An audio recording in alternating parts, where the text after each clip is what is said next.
Is I gonna put this thumbnail up because Restream need to update this shit, bro. Restream. I love y'all. I love y'all. But I need to make it so that we can add thumbnails to our shit. Like, without having to jump through all of these hoops to do it. There we go.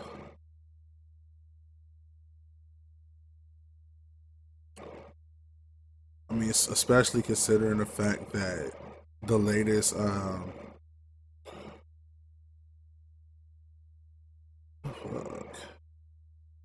the latest update to OBS allows you to put thumbnails on your YouTube channel now without even having to go to YouTube to do it. Like, hey, they've made.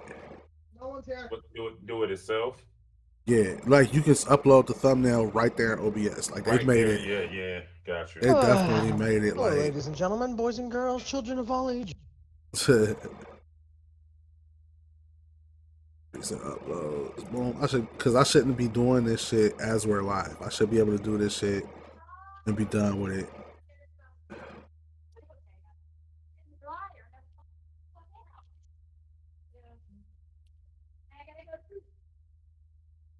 Well, it's fine. Wait until your tea's done. Get your stuff ready for your bath and go take your bath. Sauce, we're kind of live, bro. I'm sorry. I'm so sorry, bro. Daddy's doing this podcast. And once I'm done this, I will come down outside and I will be cleaning while you relax and sleep. Sauce. I started to, and then I realized what time it was. I've been doing a lot. I've been cleaning. Sauce. Sauce. Hey, little shit. We live, bro. Fucking cat just attacked my freaking headset. God damn. Fucking cat. Sauce, you good? It's throwing itself at me. Sauce, you all right, bro? Like we live as fuck. We live as fuck, man. I'm just sitting like, yo,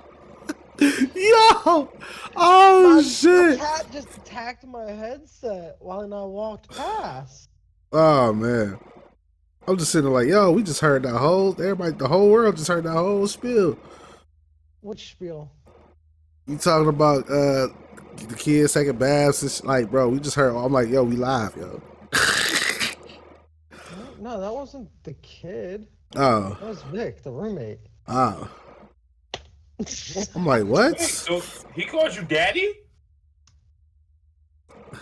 She? Oh, so it's not Rick, the roommate. Oh, all I heard was you say he had daddy. Oh, hey, this shit is going way left. Hold on. This shit is going way left, yo.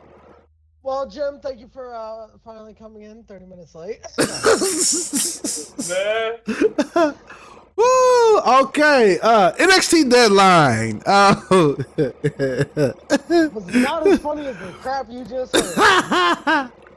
We've some of us thought it was a good show. Some of us thought it was an okay show. Some of us thought it was mediocre. We definitely gonna have to talk about it. So let me get this intro going. Let's get this shit started. You know what? I want to say they tore it down, but they definitely did some demolition to it. 3 words.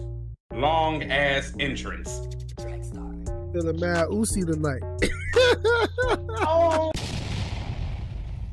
Some more. Oh man. No, you was good. You ain't say nothing too crazy. Nothing too wild. Nothing to get us canceled and make us more money. That's a story within itself. Anyway, just a quick announcement. Yeah, people think cancel culture work. No, that just makes people richer. That's why people get canceled on purpose.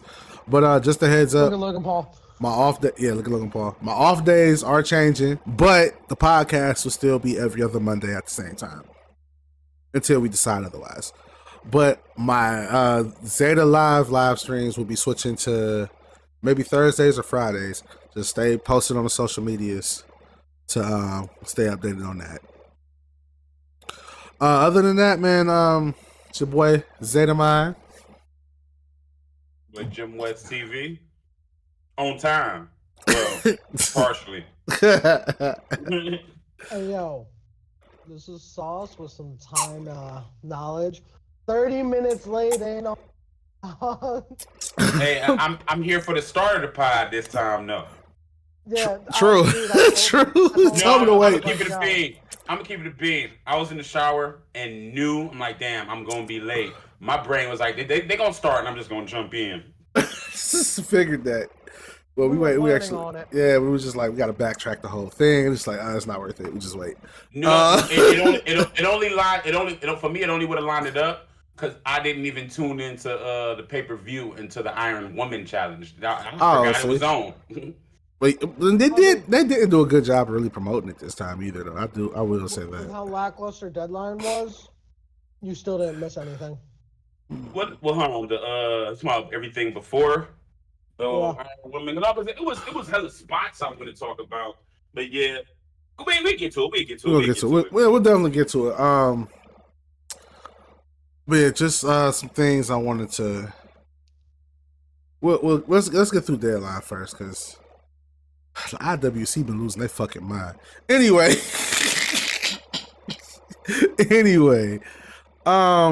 we had our pre-show match for the first time in a long time. We got a pre-show match. We had Nathan Frazier versus Axiom, which really is never a bad match. Yo, was it just my video glitching or something, or did they special effects him to be super freaking fast? That's what's entrance. Yeah. Thank you. Okay. Yeah, that's what's entrance. He always does that, and it's kind of funny because on TV, that's the special effects of his entrance, but in the game, they just said, fuck it, we're not doing that. I find that ironic. They can do John Morrison slow-mo, but they can't do the Axiom. It's just weird. They do pretty deadly slow-mo, too. Yeah, I'm like, y'all couldn't do Axiom justice? But Nathan Frazier and Axiom never have a bad match. Yo, what's going on, Justin Lance? Thanks for stopping by. But they never have a bad match. I'm doing awesome, bro. It was kind of a spot fest, but not. See, that's why I like when them two wrestle each other. It's like it could be easily a spot fest. Thanks for the follow, Justin Lance. Much appreciated. But it could be a total spot fest. It really could, but they always figure out a way to make it as technical as it is high flying, if that makes sense. Like, they always figure out a way to wow the crowd, and I think them two constantly going at it, like once they go at it for that North American Championship, which will come, it's gonna be epic. I'm definitely I'm a wrestling fan overall, Justin Lance. I'm a wrestling fan overall, not just WWE. We just happen to be covering Deadline today. Y'all didn't get to see that match, did y'all? I did. Oh, okay. Well, what's your thoughts on the match, Sauce?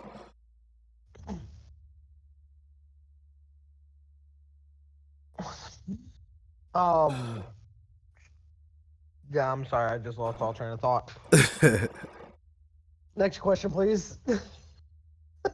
Oh, I'm like legit, bro. Like I'm a legit fan. Yeah. We gonna get there. I don't watch NXT, so everything I see on the PLEs for NXT, I'm like, eh? I have no emotional connection to them like you do. Makes sense. Which is why I'd like to get your thought on these matches, because you got that one. I was just right. I was more trying to figure out why they did that. Fucking Mr. Leach guy. The who? The Axiom entrance. He was still stuck on the entrance. Yeah. Well, they did the entrance, and my entire brain just broke and kind of shut off. I was like, why? Why is this a thing? What? I mean, it was a decent match. Like I said, it wasn't a total spot fest. There were some high flying moments, but What do you expect out of Nathan Frazier and Axiom, who are like pretty best on that? Like, they good at what they do. They're just good at what they do. We're gonna get there. We're gonna get there. Just be a little bit patient, Lance. We're gonna get there. We're gonna cover the whole show. In entirety. The first show opening match of the night, which I felt was a great opener, because although we love to hate Dominic Mysterio, okay, although we love to hate him, whoa, wait, we're missing a match. No, that was an opener. Opened it. That definitely opened it because Nathan Frazier and Axiom. Dragon Lee. That's what I'm talking about. Yeah, that's what we're talking about. Diamond versus Dragon Lee. Is Dom versus Dragon Lee? I thought it was Dragon Lee versus someone else. No, it was not. It was, he replaced Yeah, he replaced Wesley. Wesley had to get back surgery, which is my god, dude, that broke my heart.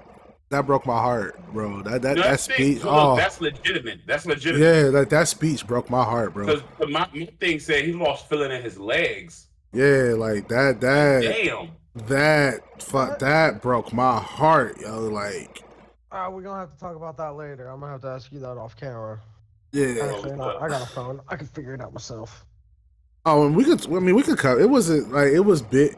Basically, the last match with Wrestle, like he lost feelings in his legs. He got to get back surgery. It's some nerve damage. Like, talk about a blow. Talk about a blow.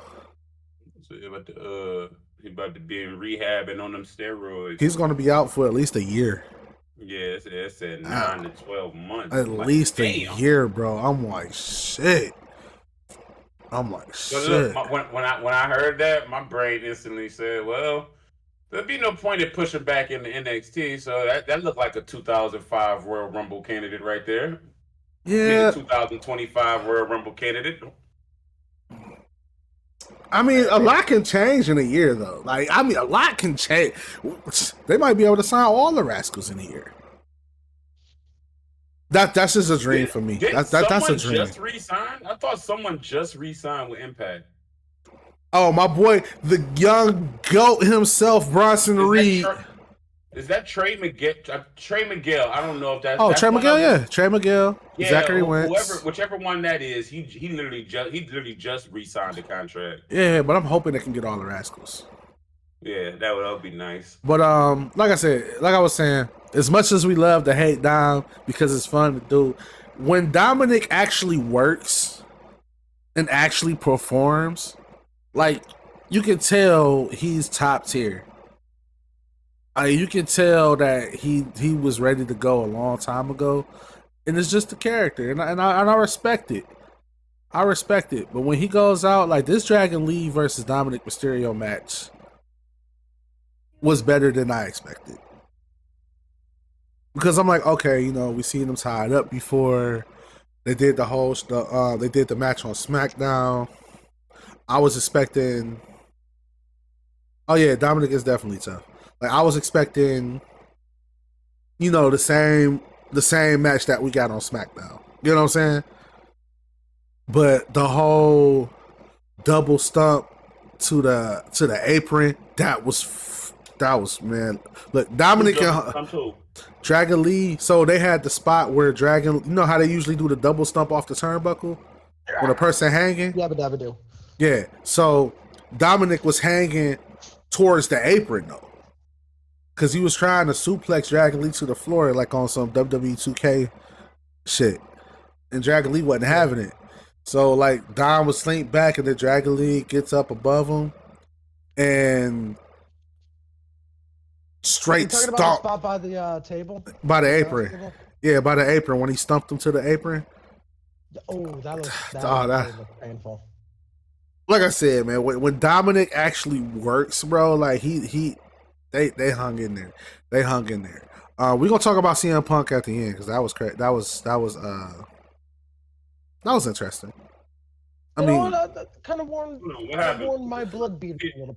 CM Punk got to do what happened? What I missed? I mean, CM Punk was talking about calling all the champions on Monday, But we're talking about Raw at that point. Oh, okay, yeah, I thought yeah, you we meant, can like, say that CM for Punk yeah. showed up. No, I thought you He meant CM showed Punk showed up. up at deadline. He showed up, but he No, really so didn't do shit. that Like, was okay. So that was a real. I thought that I saw a segment with CM Punk in the ring talking, but I thought that was on NXT. I didn't know that was on Deadline. yeah, that was on Deadline, Yeah. but it was like him and Okay, Sean burying the hatchet, making them in. CM Punk is on the Love Me Again tour. Oh yeah, that was for SmackDown. My fault. You're right. That was for SmackDown. But he's on the Love Me Again tour. Like, if anybody thinks he's going to sign to NXT, like, And the You fact know that he's coming. the fact that he came out there in Bret Hart hoodie, that motherfucker is still the same person. He's still petty as hell. that was fucking awesome. What do you expect? But yeah, we're gonna definitely get to CM Punk. But go ahead. But Dominic loses the NXT North American Championship clean. And Mama ain't happy. Mama ain't happy. But we knew he was gonna lose it because the rest of the bloodline wasn't there. Like, that was a dead giveaway. Oh yeah. Judgment Day. Yeah, like they really had no choice but to, like, Bro, put that's on how a good conditioned- match. That's how conditioned we've been in the last 2-3 years. Yeah. All you did was think about a group, and you said the bloodline. Oh, the bloodline. That's Damn. how I didn't say the bloodline. That's how conditioned the last 2-3 years. Did been I to really it. say that? Yeah, I wasn't even gonna call you out on it. Yeah. I'm gonna rinse my hands here, but then. But anyway, yeah, we knew the Judgment Day. He knew he wasn't losing because the Judgment Day was. We knew he was losing because the Judgment Day wasn't around. And but they had no choice but to put on a good match because of it. You know what I'm saying? Like, they had to make it look good. It was a great match. I think what's the name's injury forced WWE, and I could be 100% wrong, but I think it forced them to bring Dragon Lee back down to NXT because the last few weeks it's like they was prepping to bring him up to the main roster. Like, they started introducing him and everything, though, for real. Yeah. They just slapped the North American Championship on him. I'm like, okay, yeah, he about to sit down there for a bit. But that's only because, like, no, he's gonna carry. He's gonna do the Dominic run. He's gonna carry it on the main show. I wouldn't be surprised if at some point in the future, they unify the United States and North American championships and just have the North American Championship on the main show. It's been defended on the show twice now. Yeah, especially since the U.S. isn't really all that talked about anymore. Again. Like, who is the U.S. champion right now? Logan Paul. US That's- champion. Oh yeah, you know it is. You know I don't it is. see them unifying that championship no time soon. It is Logan Paul, but They eventually, like, got it on the publicity tour right now. yeah, but that North American Championship is eventually going to phase out. I feel so. Not North American Championship, but the United States Championship. I think it's time for a change. Like, Dude, that's how it is. Like every couple of years, it'll be hot for maybe 2, and then it it'll just die disappears. away for like 5. Definitely. So we're definitely gonna. I don't know. I kind of It's been feel hot like, for like 2-3 years now. So in that North American division, I get the same feeling about that division as I feel about the X division. Like, all the top guys, like all the workhorses, want that North American Championship. yeah. Like, it's been put on the map that hard, thanks to Mello. But that's a story for another day. Hey, what can we say? Mello don't miss. Exactly. Then we got next match we had after that. Of course, Dragon Lee won. The presentation by Rey Mysterio at the end was was great. You know, Rey Mysterio coined Dragon Lee the future of Lucha Libre. I thought that. Hey, bruh, What's up? That tagline is getting old. But I mean, it's not new though. Like, it's Go ahead. it's not new. People were saying this about Dragon Lee since he was over in AAA. No. Not the tagline on Dragon Lee.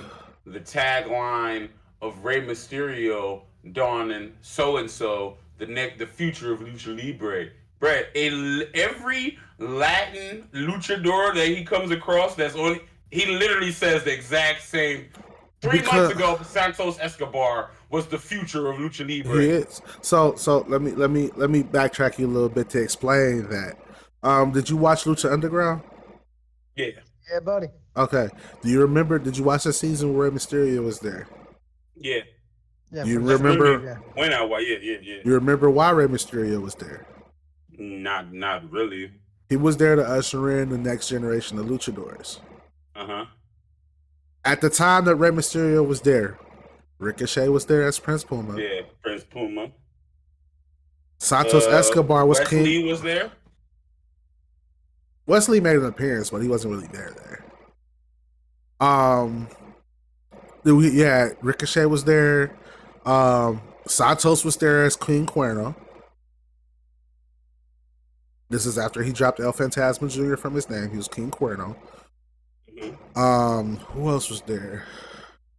There was a bunch of people that were there that he was just ushering in to be that next generation of luchadors. So I know it seems to drag on like, oh, he's the future of Lucha Libre. He's the future of Lucha Libre. No, Rey Mysterio literally went to Lucha Underground to work with these guys. And when these guys were out of a job, he was like, yo, sign this guy, this guy, this guy, this guy, this guy. Because remember, Rey Mysterio was on a worldwide tour in his off time. See, now look, if we were just going to buy the 2 or 3 people that's on the WWE roster, and they're actually doing something, and that's the tagline he used for each and every one of them at different times, I would have completely understand it. But that's literally the same tagline he used before he left with Sin Cara and Kalisto. Well, see, Sin Cara is a special case because Sin Cara didn't want to adjust to the environment. At midnight. Like, No, look, that's cool. I'm not putting it on Sin Cara. I'm not talking about the talent. I'm just talking about the line consistently being used. It's literally like at this point, it literally feels like it's directly in our face. This is who we're gonna push in your face to be the next. yeah, I mean, I think the verbiage could be tweaked a little bit. I will give you that, but I honestly feel like it's just Ray ushering in these new guys because eventually, just like John Cena, we're not going to have a Rey Mysterio anymore. That's a fact. That is a fact. You know what I'm saying? Like, Rey Mysterio getting old. He ain't getting younger. I mean, shit, I uploaded a video on Facebook the other day where... Oh, that most definitely shared. With no mask Ray, bro. No mask Ray, bro. So many memories, bro. No mask Ray is goated. And he is the only luchador that has been able to have his mask removed and then be able to wear it again. Yeah. Like, No Mask Ray is goated, yo. Like, if you don't know about Rey Mysterio's WCW run without the mask, bro. Bro, that was oh man, that's why he's the greatest of all time. That was a great time. That was why he's the greatest of all time. But, you know, just as Rey Mysterio is not getting any younger, man. So eventually that next generation is going to have to step it up and keep Lucha Libre alive, and that's what we're seeing with guys like Pentagon, Essier Romero, like Bless you. Ray Phoenix. Like, this next generation is crazy good. So why not promote it? That's just the way I look at it. Well, yeah. But Dragon Lee, your new NXT North American champion. My opinion, soon to be WWE North American champion. But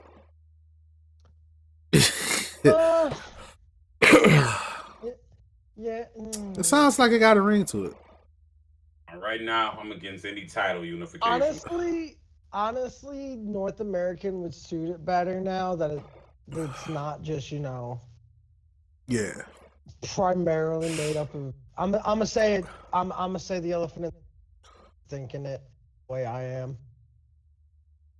With everything having to be politically correct and everything now, the wrestling industry is no longer primarily citizens. It's also a lot of Canadian citizens and Mexican citizens, which are part of the North America. So it would only be politically. Going in and out. I get that. I do get. Yeah, you did go in and out. I do get that, but that's on some like politics shit. I don't think we Yep. taking it that deep on naming the championships. Yeah, I just think it just flows off the tongue better, and the body of work that's being put into this title.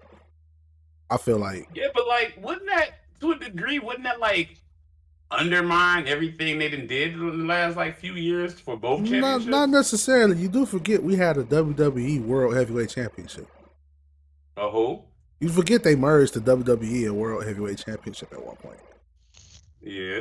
What's the correlation?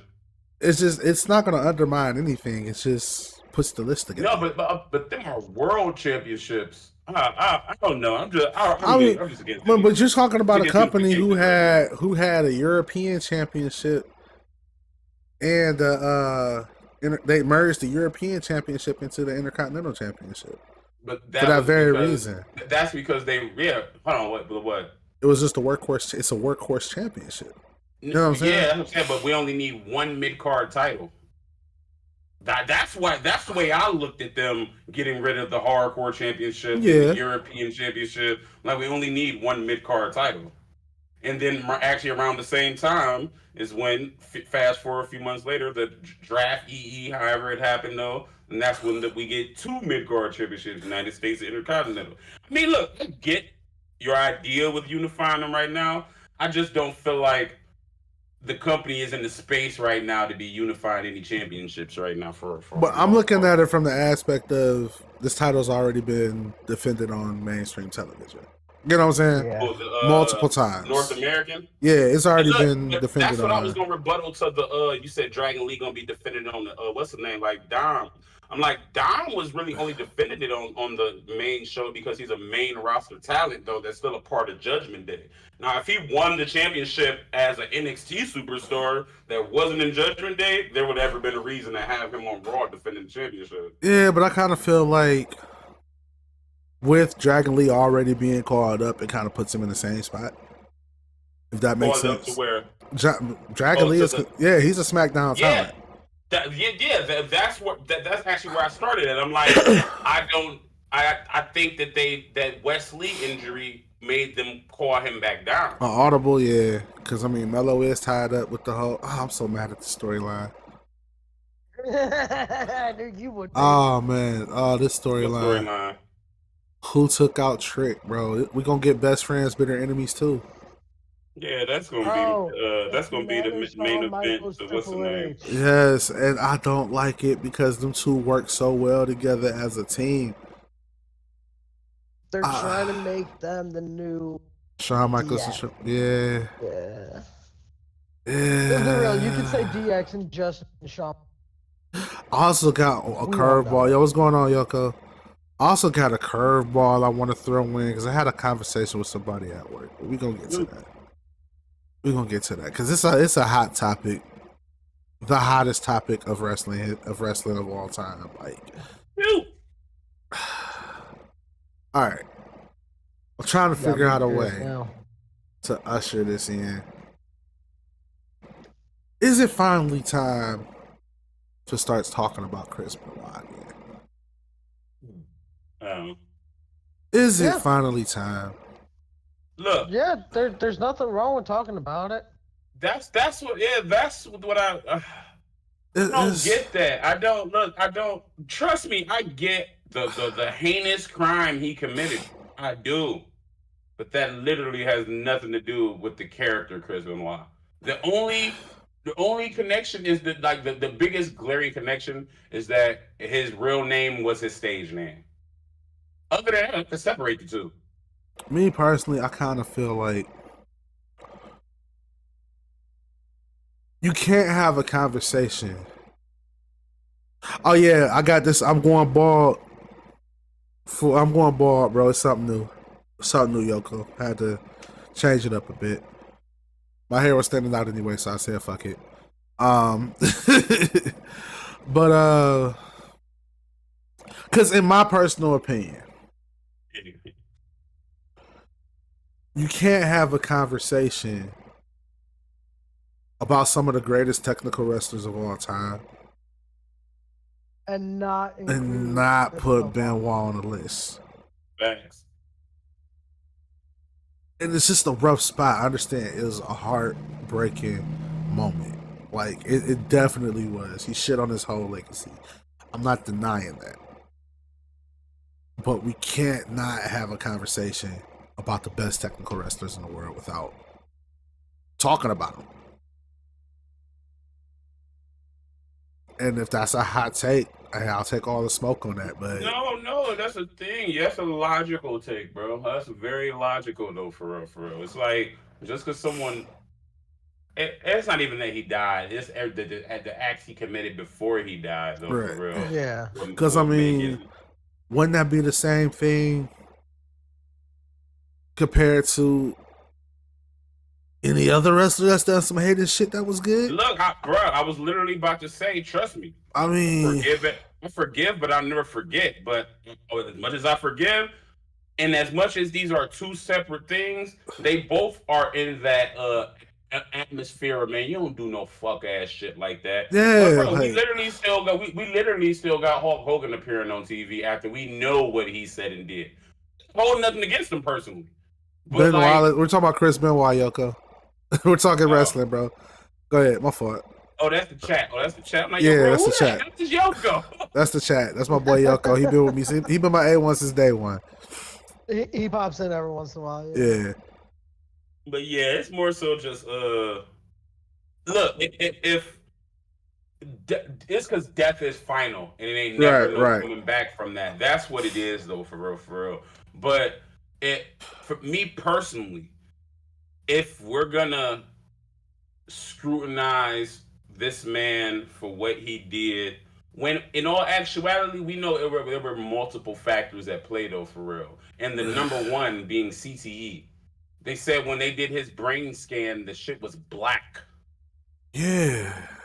Like, so I get it. That's some messed up stuff to do. But when they bring in the CTE part, I can't not at least empathize with him in the slightest bit, though, for real. Because again, I feel like he was in control, but there's also that slightest possibility that, he wasn't even aware of what the fuck he was doing. Yeah, but in his right mind. So he wasn't in his right mind. Yeah, I can go with that. And as fucked up as what he did is, it's the reason why wrestling has changed today. You know what I'm saying? Yeah, it's the reason why wrestling takes concussions more seriously. It's the reason why they don't do any more chair shots to the head. There was a lot of safety precautions that came out of that tragedy.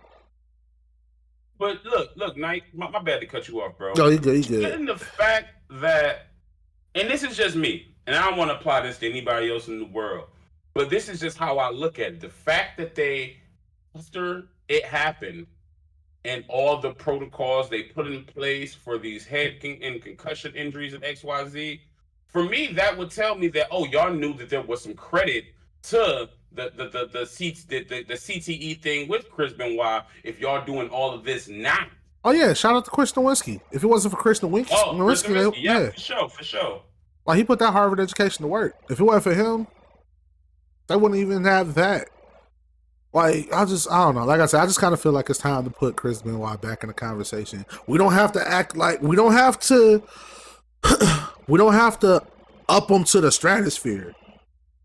You know what I'm saying? But he still has to be part of the conversation. And they just look, we don't gotta, what you saying, we don't gotta glorify him, but like not mentioning him look, bro, they're so petty with it that we acknowledge Randy Orton as a 14-time world champion. Right. How, out of all them vignettes and promos you've been seeing in the last 20 years about Randy Orton, since Chris Benoit died, how many times have you seen them do a video or even mention Randy Orton being the youngest world heavyweight champion and who he beat to be that youngest world? Exactly. They don't mention that shit at all, bro. Exactly. Like, it's a whole lot of history that they got rid of. Like, it's kind of like when Hulk Hogan, when they exercised Hulk Hogan for a bit. There was a whole history of Hulk Hogan that they got rid of. CM Punk, it was a whole history, right? Like, with CM Punk, there's a whole chunk of history that they're just now acknowledging that they just didn't talk about. Yeah, they most definitely they look. You notice they asked the say. This is where it's funny because they kind of put themselves in the thing because they don't like referencing Ryback. Well, at the time they didn't like referencing Ryback Right. or they didn't like referencing CM Punk, but they always had to acknowledge how the Shield debuted. You know what I'm saying? So it's like, bro, it's okay to talk about this man. You don't have to glorify him. You don't have to say he's number one because Jonathan Gresham is number one to me right now. Period.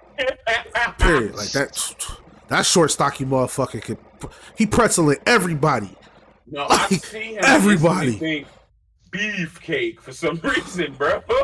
My dream match is him versus Kurt Angle in '97, bro. Like, Oh my god. like, that is my dream match. Jonathan Gresham versus Kurt Angle, 1997, bro. Head angle. But yeah, I mean, it's definitely safe to talk about him. That's how I feel. We can talk about him. But getting back to the show, we had the women's Iron Survivor match, which I enjoy the concept so much of Iron Survivor. Like, explaining it to my coworkers, like, because we talk wrestling, explaining it to my coworkers, just explaining this match is exciting. Like, people who haven't watched wrestling in years, I could tell them about this match, and they like, whoa, that sounds pretty fucking cool. Yeah, it's funny you know what say I'm that, bro. I had my two little cousins, grown as hell. They grown now, but they were up here and they don't watch wrestling at all. But they were most definitely up here watching that Iron Survivor match. Yeah, this is pretty fucking cool. We had Lash Legend versus Blair Davenport versus Fallon Henley versus Kalani Jordan and Tiffany Stratton. Yeah, that's the Yeah, problem Yoko, he with did. the- My only disappointment of this whole match is Kalani Jordan didn't get a fall. Didn't she? Shit, baby. No, she didn't. Kalani Jordan didn't get a They fall, were bro. putting emphasis on that too. I'm just like, she is so athletic. Like, she got all the tools to be a good baby face. And I'm just like, man, they ain't let my girl get one fall. I think they want to cook her somewhere. I'm about to say if we going with just quote unquote storyline, she's the baby in that match though. Yeah. Bro. So you would have had to tell a story of her being able to beat one of them five, but look, given the situation that each and all the other ones are in, nah, I wouldn't have. Maybe I get it. Maybe a sneak pin, maybe one pin. Yeah. But damn, yeah, they didn't give her nothing. Like, I just kind of feel like they want her to cook a little bit more because she has so much to offer. If that makes sense. Mm-hmm. That's fine. Let her cook, but at least let her have some sort of. She was going though. Oh. She was going. Fella Henley, I feel like is just on the cups with getting ready to be brought up. Like, she's right there, but they just need a little bit more out of her, if that makes sense. Yeah, not even like a lot. Just a little bit more. Tweakage. Yeah, just a little. Henley. That's the one that's with Josh Briggs. Yeah. Jason Brooks? Yeah. Okay. Like, she got the in-ring ability. Like, she could go. She just need a little bit more out of her. Just a little bit more. I ain't gonna lie, bro. Anybody who I feel like ready for a call up, i.e. Carmelo or Braun or whatever, I'm like, it ain't. We can see in NXT they're ready for a call up, but the reality is, is the main roster ready for them? Is the main roster ready to do something with them? Is the right spot open, or else they're just going to be buried? I mean, and I get that, and I get that concept. I'm just talking from like I said, I watch a lot. Y'all know, y'all already know. I watch a lot of wrestling. So it's like I can see little things here and there where I'm just like, yeah, just need a little bit more. She's not quite ready. Tiffany Stratton. It's just a matter of when. It's just a matter of when. She's a great heel. She has the perfect gimmick. She can go on the ring. It's just a matter of when and where. Yeah, I feel like for her, it's who would she be good to bring up to? That Right. makes sense. Right. Yeah. Last Legend, most improved. She gets the improvement of the year. Yo, She's that the most woman is a improved. beast. She's definitely most improved. What wasn't it just a year ago we was talking about how green she is? Yeah. But then they took her off TV and now she's a fucking beast. Like most improved for sure. For sure. Like, and her and Jakara Jackson, they ready to take the tag team division by storm, I feel. Seeing them Yeah. seeing them on TV shining like that, it just made me feel like they really doing their thing with Level Up, because that's literally where she was at the whole year. Just her Yeah. and Jakar Jackson just on Level Up. Working their craft, expanding their craft, getting it together in the ring, getting the timing right in the ring. Like them two are ready. Them two definitely are ready to jump into that women's tag division. Metaphor as a group is starting to grow on me, actually. I didn't like it at first. I thought it was kind of fucking weird, but they're starting to grow on me as a group. Yo, if you guys have a big dog, I'm just going to say I feel really safe. There's You said what? my dog. He's a big dog. Yeah. He likes to fart in his sleep, and it smells Oh, horrendous. Y'all gotta change his diet up. What do you feed them?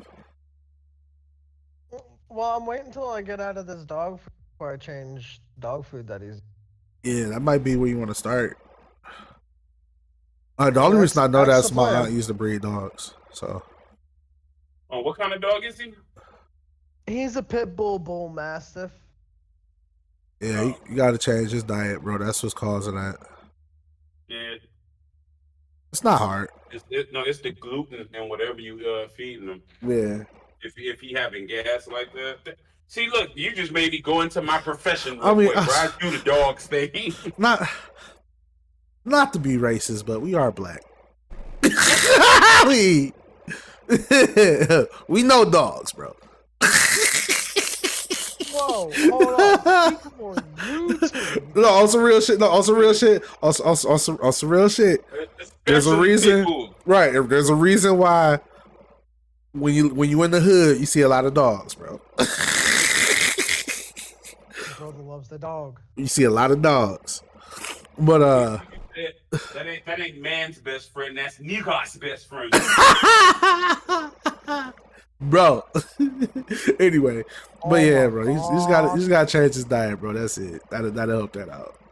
Oh yeah, no, I'm just saying though, I feel so bad for people like that because like, It's the best. oh, you a gassy boy. Yeah. It's crazy because now we got you thinking about it, and you're like, damn, they right. I gotta crack a It's window. like, damn, they fucking They right. damn, they right. They are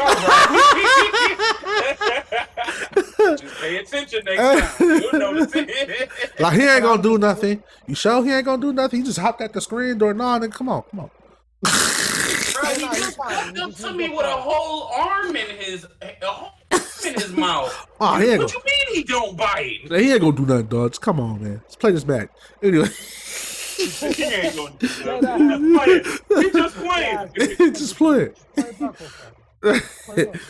But Last Legend and Jakar Jackson, Metaphor as a whole, they're really coming together. Blair Davenport is just great wherever she goes. Like that's point blank period. Like Biggest she's thing is, what the hell took him so long to bring her over? Wasn't it like a visa issue or something? she was in AEW for a minute. Yeah. Who? Blair Blair. Davenport. For UK? Once NXT UK shut down, she went to AEW. Did not know that. Yeah, they she finally left AEW because of the craziness within their women's division. That's a whole story within itself. I'm getting real heavy AEW. I'm getting real heavy WCW vibes coming from AEW right now. Man, I said that at the inception of it. Yeah, I'm getting real. They don't get their management together, You're gonna be talking about, hey, remember AEW? I'm just saying. Bruh, I'm just saying. look, On TV, it's great. I said it back then, bruh. It'll never work as long as the inmates are running the asylum. And that's literally, fast What's forward happening? 5 years later, that's literally why AEW is being hot mess. Because the inmates are running the fucking asylum. They following the WCW format. Just saying. Just saying. Matter of facts. But outside of that, but yeah, Blair Davenport has always been a great talent. Of course, Lash Legend was coming in being a monster. She got her too. Fallon Henley finally had got one on the board. Tiffany Stratton, I think she got one on the board at some point. Whoa. Let's be real. Lash Legend came in and got 2. Yeah. In like 13 seconds at the same time. At the same time. At the same time. I'm just saying, like, you know, the whole Tiffany Stratton and Fallon Henley being blocked in the penalty box by Metaphor, and then Tiffany and Fallon beating the crap out of each other to climb out the top of the damn. That was funny. You know what? I didn't even notice that the top was open. Yeah, I didn't notice either. That was kind of weird, but you get why now. Got that by my mom. Oh yeah. Yeah, but that was but it made sense though, because the spots we got out of the penalty box were great. But yeah, y'all at home. We on the men's, women's. Oh, okay. Still on the women's. One spot. Yeah, we're gonna get to the men's, but we still on the women's. In my personal opinion as well, best match of the evening. The women's Iron Survivor. Yes. See, I wish I think I didn't catch when I caught up. The Lash Legend had already had three pins by the time I tuned in. Oh, okay, yeah. It was almost over then. Yeah, but of course Blair Davenport won. Makes sense. Only because this gives Valkyria. You good? Oh, that dog over there gassing them out. Bob's what? Damn. But yeah, Blair Davenport takes the win. But it makes sense because one, everybody in the match besides Tiffany Stratton is kind of tied up in something. All right, Yoko. Peace, bro. They're kind of tied up in something, and I kind of feel like Kalani Jordan and Tiffany Stratton are going to have their go at it. Fallon and Lash are tied up. Yeah, I think Fallon and Lash and their groups are going. Well, they definitely later in the night. Their Metaphor is definitely going to go against Fallon and Briggs and Jensen. That match is actually happening. And then yeah, that's about it. Everybody else is tied up in something. So Blair Davenport coming back makes sense. And then on top of that, you got the return of Nakia Lyons to keep Blair occupied until her title match. And Cora Jade, the mean girl herself, is back. Yeah, that's what my. So that ties up Valkyria before her defense. So it all books smart booking. I expected nothing less. Definitely. That's some real safe booking too. Yeah. Just in case an injury happens, you got a contender and a backup contender right lined up. Then you get the. So are we finally gonna say that WWE not put themselves into a? Yes, they did not book themselves to it. Well, NXT never really. Say it again. I'm about to say that's less with NXT, more with the main roster. NXT never really books itself into a corner. Like I don't remember the last time. That's really the main reason why we get so many multi-men matches, multi-competitor matches, because like they got a plethora of talent they can really rely on though, for real. And it's not like it's the biggest stage in the world. It's still developmental. Right. But developmental is outdoing fucking yeah. Well, that's because when you got a factory that produces stars. When we talk about develop, my bad, I walked away. Well, he said the Developmental, developmental was outdoing the main roster when it comes to the booking. Which I mean, hey, And quality and just that come down to politics though. yeah. But I kind of feel like the reason It's less NXT, politics than NXT. yeah. 'Cause they more so in the sandbox. Plus, on top of that, these guys are not—they're not only wrestling; they're down there working on life after wrestling as well. Yeah, they're really in school for real, for real. Yeah, Like most of them, while they're wrestlers at Full Sail, or I mean the Performance Center, most of them are still in school at Full Sail University. yeah. Like Xavier Woods left with a doctorate degree before he got caught up. He's Dr. Austin Creed. Oh yeah, what That's the a fuck? fact, He though. got a PhD in? It's Yeah, he got a PhD. Yeah, Fuck, what's it in? I forgot. I want to say it's public relations. It's public I relations? want to say it's public relations. Well, that would explain his position in I mean, WWE. yeah, up, down, all those. Yeah, that. Yeah. But yeah, that's Other than that, like, yeah, I mean, NXT never really books itself to a corner. That was the original question. But then we had. What are y'all thoughts on Lexus King, the character? He looks too much like his dad not to call him Brian Pillman Jr. Thank you. Yeah, I kind of feel like the being angry at my father thing is Dominic's thing. It's unique to Dominic.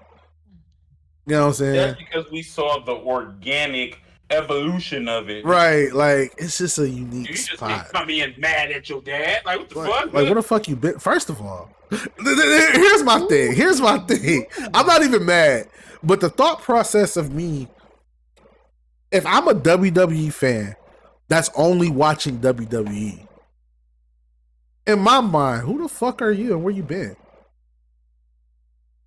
You know what I'm saying? For you to come in and be like, "Oh, I'm mad at my dad. He was never like, bro. Who the fuck are you?" Because the average, not the super fan, the average WWE fan don't know about his MLW run. They don't know about his run in AEW. They don't even watch anything but WWE. Bro, their target audience today wouldn't even know who the hell Brian Pillman Sr. is. Right. So it's like, huh? Like it just falls flat to me. For them, other than the little vignettes we see of him with Nation of Domination and the infamous Stone Cold gun scene, there aren't really many Brian Pillman Sr. moments though. For yeah, like unless you unless you see in the Hart Foundation or his ECW stuff, which mattered. Yeah. Like, don't get me wrong, he didn't get real hot until he screwed over Eric Bischoff, wrestled in ECW, and then at the end of his career, he was in WWE. Like, it's just... And that's not the shit on him. Brian Pillman Jr. is the reason. That's just reality. Like, Brian Pillman Sr. is like, he ushered in that high flying style. Like, we're not going to discredit his effect on the industry. We're just saying, like, that whole thing was a fucking mess. And then, you know, the shitty Vince McMahon shit that he had his wife on, like, it was, Anyway, that history aside, I'm just not feeling the whole being mad at my dad thing. And then he a clout chaser. He's a clout chaser. His gimmick is the clout chase. Yo, that... Oh, his entire gimmick is clout chase. At the end, I was like, yo, this man is chasing it. And I was just like, why? That makes it worse. I don't hate him because he's a heel now. I hate him because he's struggling to be he's struggling to be relevant in the worst possible way. I got a gut feeling that eventually we're going to see an on-screen character change where he's still going to be Lexus King, but his motivations are going to change because this wasn't it. Nah, this would be the one call up that I would be full support of change that motherfucker's name. Yeah, because this ain't it, bro. Like Cool name. it Cool is name. cool Cool entrance, name. cool entrance. I love it, but the motivation just ain't it for me. And I don't really say Not that. there. Yeah, I don't really say that. It's just I'm not. They did all this build up for. Oh, you know what? What's up? Just thought about it. The irony of it is, me and my brother was literally, a best friend was literally just talking about this the other day about superstars with their own name that own their name. And when I think about it, Brian Pillman Jr. would be his real name. Yeah, And we talking about WWE right now. yeah. So they not about to, unless he was just again, only people we got that's even only people that were even able to bring in their own name, let alone a name that's not WWE made, was really AJ Styles. Matter of fact, perfect example right now. CM Punk. Two free agents. That's what I'm saying. Those are guys. If you're not that status, you're not not getting getting to that come in chance. with your name though, for real. Right. And the exception, the who? Dragon Lee. That's his name. That was his name all before he got to WWE. I thought we were talking about other company names. Yeah, that was his name before. That's what you're talking about. Yeah, that's what you're saying. Yeah, Dragon Lee was his. But Dragon Lee was a highly sought out free agent, right? True. Yeah, I get what you said. Yeah, making a big deal about signing him. Yeah. I.e., Jade Cargill. Yeah, but I think that's her real name though. Granted, and yeah, I know. That's what I'm saying. And they let it rock because she was a really big signing. We knew, quote unquote, Lexus King was a free agent, but was he really that sought after though, for real? Nah, not really. I think he was more so just because he's Brian Pillman Jr. Right. Well, to the point at least of where the main audience actually. Go ahead. Brian Pillman Jr. isn't even his real name. It's not. If you watch Dark Side of the Ring, his last name is different. Yeah, when they was talking about, go back and watch that Dark Side of the Ring episode about Brian Pillman. When they introduce him, he says, "I'm Brian something, known as Brian Pillman." Yeah, he's not really a junior. Damn, that's fucked up. But he's also not the only child either. Oh, he's not a junior. He most definitely is not a junior. He's they have two different middle names. Yeah, his the wife that he was married to before he died, that's their kid. Anyway, all that aside, I'm just not feeling the motivations of Lexus King. I kind of feel like we need to go back to the drawing board on that. Oh yeah, Brian William Pillman, that's the senior. Brian Zachary Pillman, is the junior. Yeah. So I kind of feel like what the hell? You just turned yourself down? Who? Oh, that's me, bro. I don't know what the hell the value just put down on my shit. Crazy. I don't know, but yeah, I kind of feel like we need to go back to the drawing board on this Lexus King situation. The motivation's just not there. The him picking up the microphone at the end of it, yeah, it pushes the storyline forward, but it's like you just pretty much shattered his fucking character. I would have preferred, and it's not even because I don't want to see Melo and Trick go at it. Like it's going to happen. It is what it is. But I would have preferred Lexus King be the one who took out Trick, because that helps solidify the motivation, if that makes sense. But them kind of like waving it off like, oh yeah, I didn't do it. It's kind of like, damn, bro. Like, what now? Like, why? What do we do with you now? What do we do with you? Everybody else is tied up. Look at it based off what he said. It looked like his character just was more so just looking for the clout. Yeah, that's what I'm saying. Like, I just don't. The motivation there is just not. I'm not feeling the motivation. It was a good match for what it was. What did he say? Pierre Lee. Thanks for the Pierre Lee spot. Like, yeah, like, bro, really? Like, did he really just say it like that? As the kids would say these days, that was cringe, bro. Yeah, like, it was just like, I mean, Like just that's one of those like you should just shut the fuck up. You could have saved that for Tuesday. Like you could have been like, yo, it wasn't me. You know, we had one hell of a match, but it was. You could have saved that for the next show. That was just a weird moment. But of course, no, Melo gets the victory to push the storyline forward. Yes, this is going to be best friends, bitter enemies too. Based on that, I got a funny feeling that either we're gonna talk about the Trick Williams match first. Let's get to the men's Iron Survivor. But yeah, Carmelo definitely won that match. There was just an odd pairing too. Like that whole match was just kind of like, yeah, okay, you know, I don't know. But then we had the men's Iron Survivor challenge.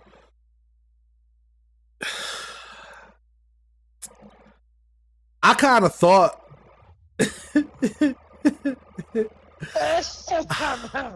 I kind of thought that Trick wasn't gonna win the match, bro. They had me convinced that Trick was not winning the match. And it's crazy that it works. But yeah, man, it was crazy. So we started out with didn't he have like 0 up until like the 20-minute mark or some shit like that? Up until like the last minute. Like they was playing the hell out of Trick the whole match. But I think that's what made the victory better. Right. So we had Dijak and what was it? Dijak and was it Jensen or Briggs? Dijak and Briggs started the match. And they're beating the hell out of each other. I mean, it was cool. Like them two together, they work together pretty well. I kind of feel like I hope that Jensen isn't injured. I hope he's not. But Briggs is gonna be that tag team is gonna be a WWE casualty. I feel like because Briggs was putting in some decent work. Him and Dijak were working well together.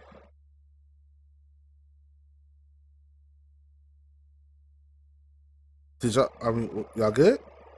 Yeah, I was in the bathroom. I was in the bathroom, but I could still hear you. Yeah.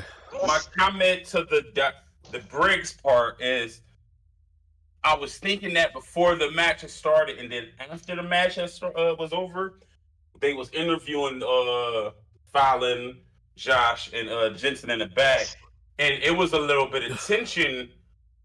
Josh kind of reacted to Brooks kind of crazy though, for real. I'm like, oh. That's the seed. They planted it right there though, for real. Yeah. But in all honesty, I was introduced to Josh Briggs as an individual competitor. With the first time the WWE Network hosted the Evolve program. Yeah. The main event was Josh Briggs versus Austin Theory to unify some championship. Yeah, but I mean, I just kind of felt like I don't know, like I don't want to see. Cause them three as a whole, like we've watched them like I'm listening. Come up. Like we watched them just gel together so well, the whole bar vignettes and all of that. I'm just tired of good teams being broke up by the WWE, damn it.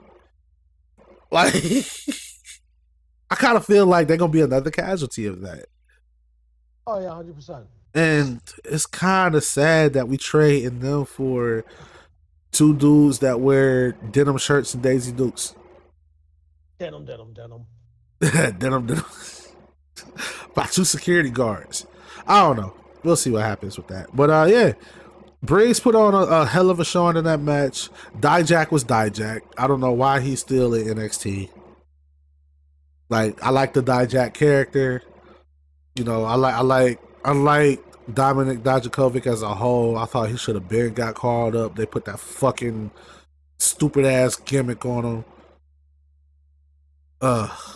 But Dijak as a character, I really like it. I kind of feel like we're getting to that next echelon of when some people move out. The call ups are definitely ready to go.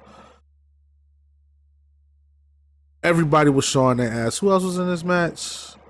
Tyler Bate. Tyler Bate was getting tossed around like a kid. They just kept pushing him out the way the entire match. It was like, fuck up out of here. Like, but Tyler Bate got him some falls in too. I think he pinned. I thought Go ahead. Tyler was my pick for real. I believe in Trick though. Trick was my pick from the jump. That's why I was so worried. Trust me, like the on surface pick was Trick, but it was like for me it was like given the whole thing with Melo, it feels like Trick is gonna get this title shot. And granted, I don't want to see Ilya Dragunov title reign come to an end. I mean, if it's somebody that it works with, then cool, I'll accept them being champion. We'll talk. But I just feel like no, go ahead. I feel like that Trick winning, given everything we know about him and the Melo situation, it seems like when he gets his title match, Melo's gonna end up being the one to screw him over the title match, and ultimately he won that Iron Survivor for no goddamn reason. Then for real, that's why my on surface pick was Trick. But I'm like, logically for me, I just wanted Tyler to win though, for real, because it's been too goddamn long, for real. The way they were doing Trick, I kind of felt like Melo was gonna come out and cost him the match as a whole. Like, I thought Melo was gonna come out and cost Trick Williams his Iron Survivor match. Nah, I don't think it would have done that. No, I thought like that's how bad. Like, I was like, damn, he ain't get no falls, bro. Like, what the fuck is like? That's how bad I thought. I'm like, man, fuck, they about to screw Trick over. Like, man. But I'm glad they did it the way that they did it. I'm glad they did, because Braun Breaker was coming out putting up. Braun Breaker got he was killing me, bro. That's the one highlight. My little cousin who don't even watch this. That's when he walked up here when Braun Breaker came. He like, bro, this dude just got 3 pins in 30 seconds, bro. I am convinced on Braun Breaker now. Yeah, right now. I'm convinced. I think he in the spot on the roster where he just there to give the rub after the main roster whenever a spot open up. I kind of feel like Braun Breaker is just, like I said, it's a matter of when and where. If he can keep his mic, if he can keep it short on the mic and continue this heel gimmick, he can go places. Him as a babyface just don't work, but Braun Breaker as a heel, I like it. I'm feeling it. I wasn't even mad at babyface Braun Breaker, but now that it's being heel Braun Breaker, that's where he needs to be. That's definitely where he needs to be. He needs to be that asshole who just don't give a fuck. Like, I love it. But he needs to be the Steiner that we know he is. That's what exactly. Need to be more like his uncle, less like his dad, more like his uncle. Because we know, look, we got this demeanor attitude thing that we putting on him only because we know who your daddy and uncle is, dog. Right. Like, I'm loving it. Like they definitely. Not to mention, he sounds exactly like his uncle. He sounds just like Scott, bro. And I'll never forget. Fucking like Johnny Gargano. Look, it's the big bad booty nephew. Bro. Big bad booty nephew. That will forever rent space in my head. That's the funniest shit ever, bro. That was the funniest shit ever. Funny as hell. Oh man. But yeah, Braun Breaker came out. He put on a clinic. Even took Trick out, put him back in the penalty box. I'm like, I'm like, damn, what they gonna do with Trick, man? What's going on? The double moonsault spot from Briggs and Dijak. Trick back in the penalty box. I'm just like, what are they gonna do, bro? Like, come on, Trick. Speared him through the barricade. I thought that was the only spot I really didn't like, because I kind of feel like when you get speared through the barricade, it's over. Oh, in kayfabe, yeah, like in kayfabe, when you get speared through that barricade, you pretty much down. Anybody else we seen getting speared through the barricade is getting drugged into the ring and put out of their misery. Like, like it's over with at that point. That was the only weird spot that I kind of felt like, yeah, that should have been left for the writing on the wall for somebody else. But the penalty box open. All right, so Trick come out the penalty box. We down to our last minute. Dijak damn near takes him out. Eddie Thorpe of all people, which I respected, because him and Dijak were going back and forth. Like, for months now. So Eddie Thorpe takes Dijak out. Trick rolls him up for the pin. Yeah, who came off the top rope? I don't honestly. I want to say it was Tyler Bate. I zoned out on this one because it was just Too did much not going on? hold my interest. Oh. This was the one I really did not. Well, come off the top rope. I want to say it was Tyler Bate. Tyler Bate comes down. Something happened. He get took out by Braun or something, Braun or something. Trick rolls him up to get the win. Then, like I think he had 3 back to back or whatever. And then Braun Breaker came to come out with a spear. Trick Williams caught him with the knee and got the pin off Braun Breaker. And I'm just like, okay, all right, Trick. Like them leaving him to the end and him getting those lucky catches was good. I enjoyed the match for what it was because it did keep me at the edge of my seat because I was pulling for Trick Williams. I bought in 100%. I was like, come on, Trick. That was your boy. That was my boy, man. Wow, man. Time for him to get his shine, bro. They hooked me. They kept me hooked. I enjoyed it. Between the two, yes, I will admit the women's was way more entertaining. Way more entertaining. There was a lot of different story elements going on in the women's match. Much better. Yeah, it was way better. But for what the men's match was, like keeping me on the edge of my seat that entire time, I was like, good job. You hooked me. You hooked me of all people. I'm about to switch over to the phones. I'm jumping in the car. All right. Like you hooked me of all people. I watch this shit every day. And I was convinced. So I feel like that was cool. I feel like that was cool.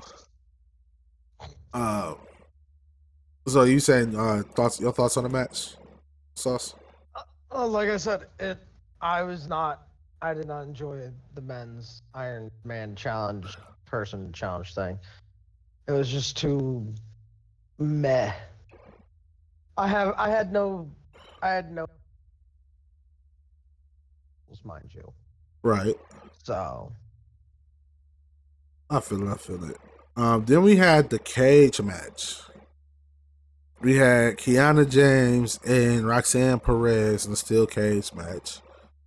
I did not watch it. Didn't watch it? No, I figured after the match. You there, Sauce? Yeah, I'm here. Oh, you keep going in and out. Oh, hold on for a second. I think I did this the wrong way. How about now? Can you hear me a lot easier now? Yeah, you good. All right.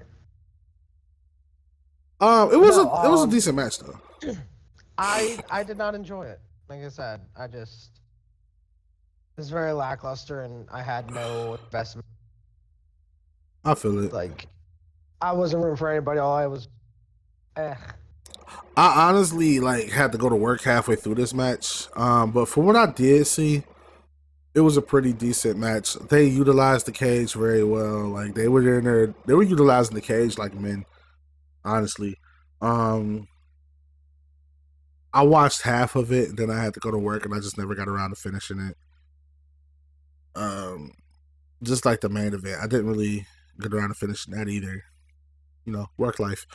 But yep, got an adult. got an adult.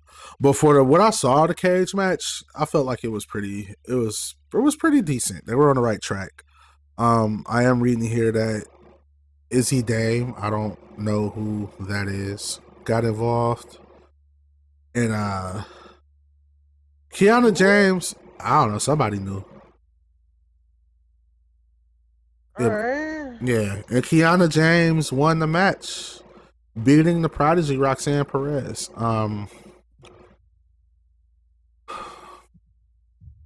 Damn, I completely forgot that match happened.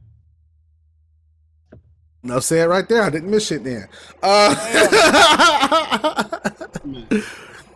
Kiana James is another one I feel is just like really improved over the time she's been there.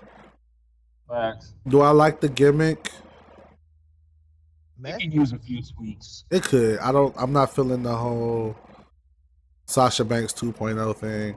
That like the carbon copy meme act. Yeah, I'm not feeling it. Like the whole CEO there's way more they can do with that. Like, bro, you got people like Brooke Tessmacher and like who have put on. There's way more they can do with that gimmick. I wouldn't mind her being the leader of a faction. Like, let her be the CEO. If you on the CEO thing, Yeah, like let her be the CEO of a faction of men. You know what I'm saying? Not quite like the Judgment Day, but like let her be the CEO of a faction of men. You know what I'm saying? Like that could help that gimmick along.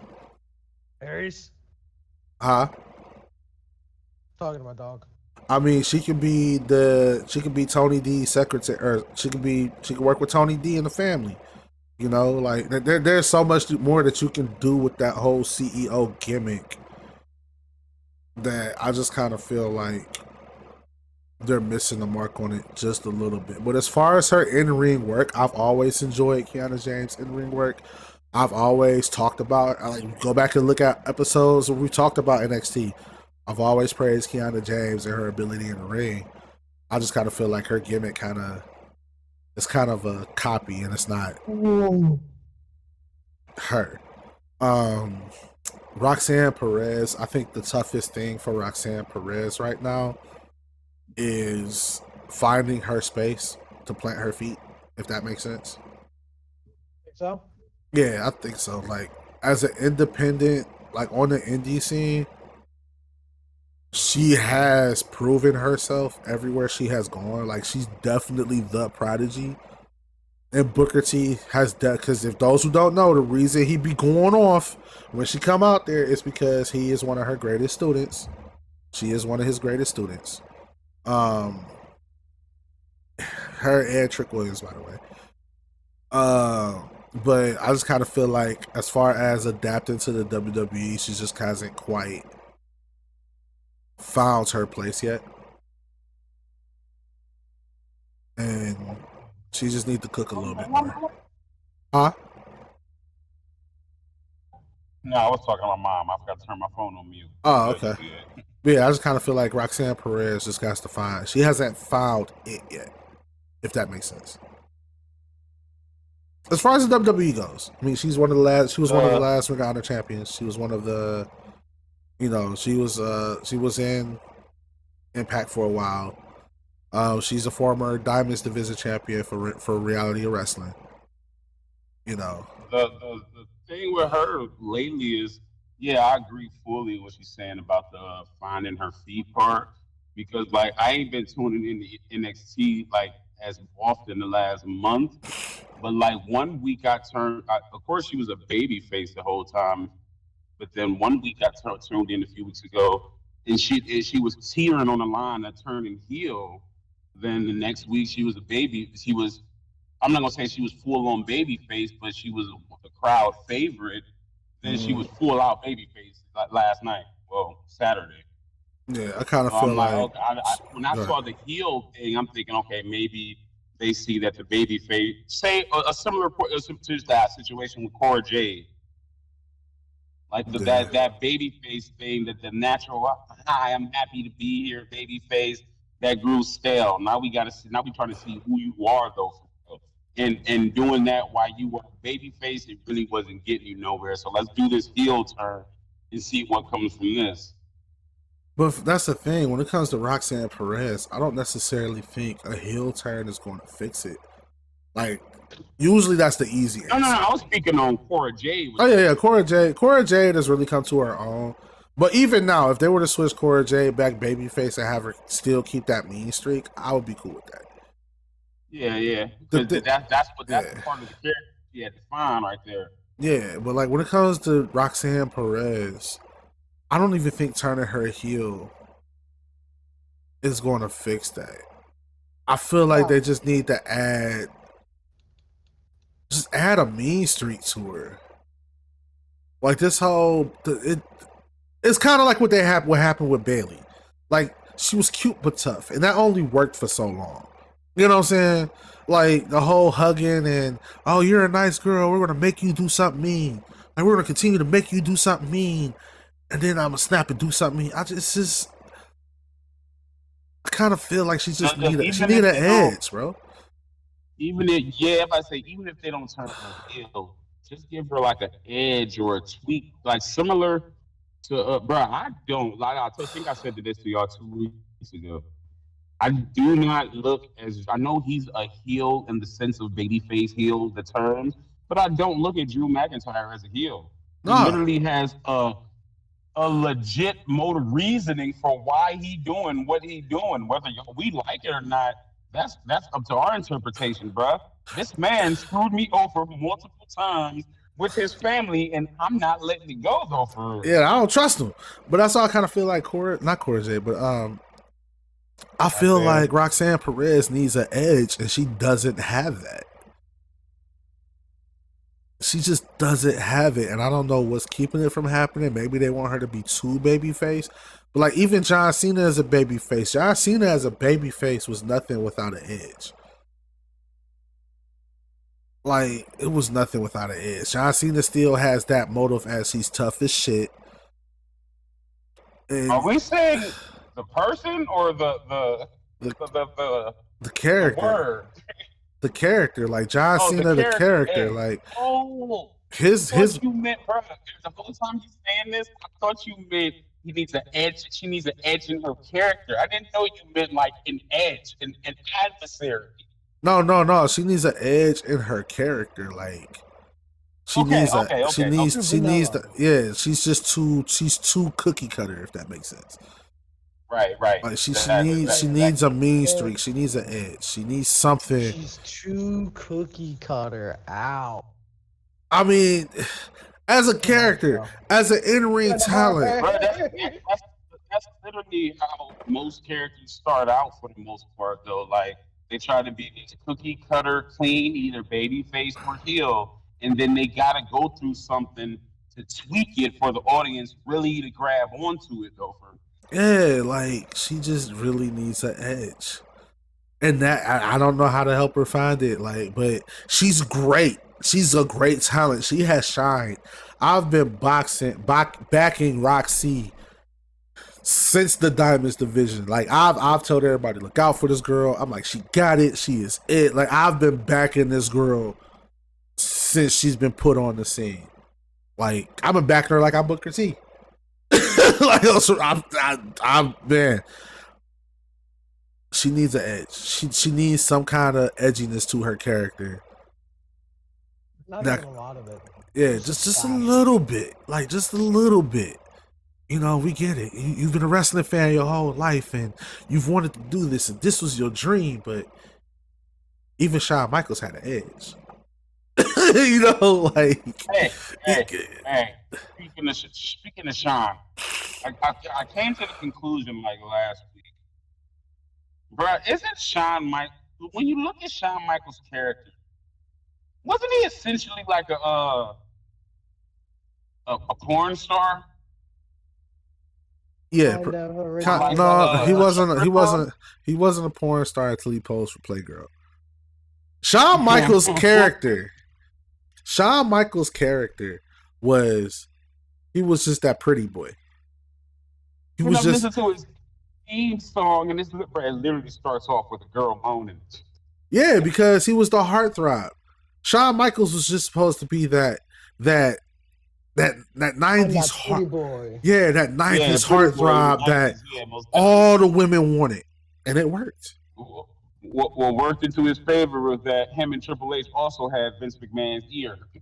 But even with that, though, without it, like, say the click never happened, right? Say the click never happened. Shawn Michaels was that heartthrob. Like, Shawn Michaels was pause.